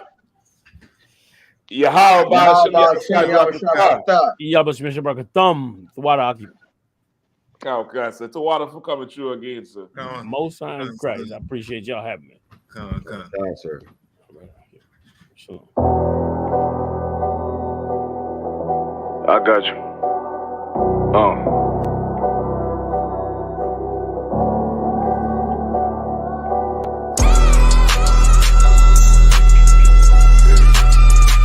Let it rap real quick. Look.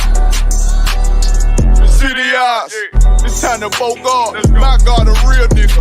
Cause he wasn't no flaw. Posted on the corner like a watchdog. Family secure. Got that shot in the closet by the mob ball. Fuck what they heard. Tell them it's all true. Be cautious. That foundation voltage and fall through. They gon' fall. Look, I keep this shit 50 times 2. Ain't no more heart in this game. I'm John Q.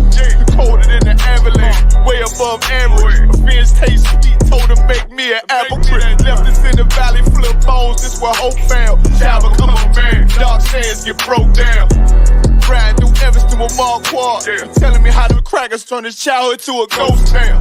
Poker stop, nigga. I lay that game down. I feel his pain cause nothing is the same now. Let my light shine like heaven through a rain cloud. Glock have a fit like my child, so tangent. Try to warn them niggas we bear arms like tarantulas. Them other niggas rap, I make anthems. I really seen prophets under this banner. Made my enemies bow down on camera. Told my design I wanted black and white like a panda. I'm better than that nigga that sunk dirty Diana. Look, I move like a Brazilian, precious cargo. Spirit ancient, but I got a new semi-auto. Wave that bitch around like where's Waldo. Sleep if they won't, I cut through they Z's like I'm Zorro. Pay me for his name, so I gotta keep that steel clutch. Trust me, I'm not what you think. I squeeze till it click like Dorothy when the heels touch. The world got me dumb, I don't feel much. Round with Yaradon, just left the state bridge. Looking for a bitch better than Baby's kid. Remember I dropped Quiet Storm, I've been gone ever since. Still in the field, fuck them niggas on the fence, yeah.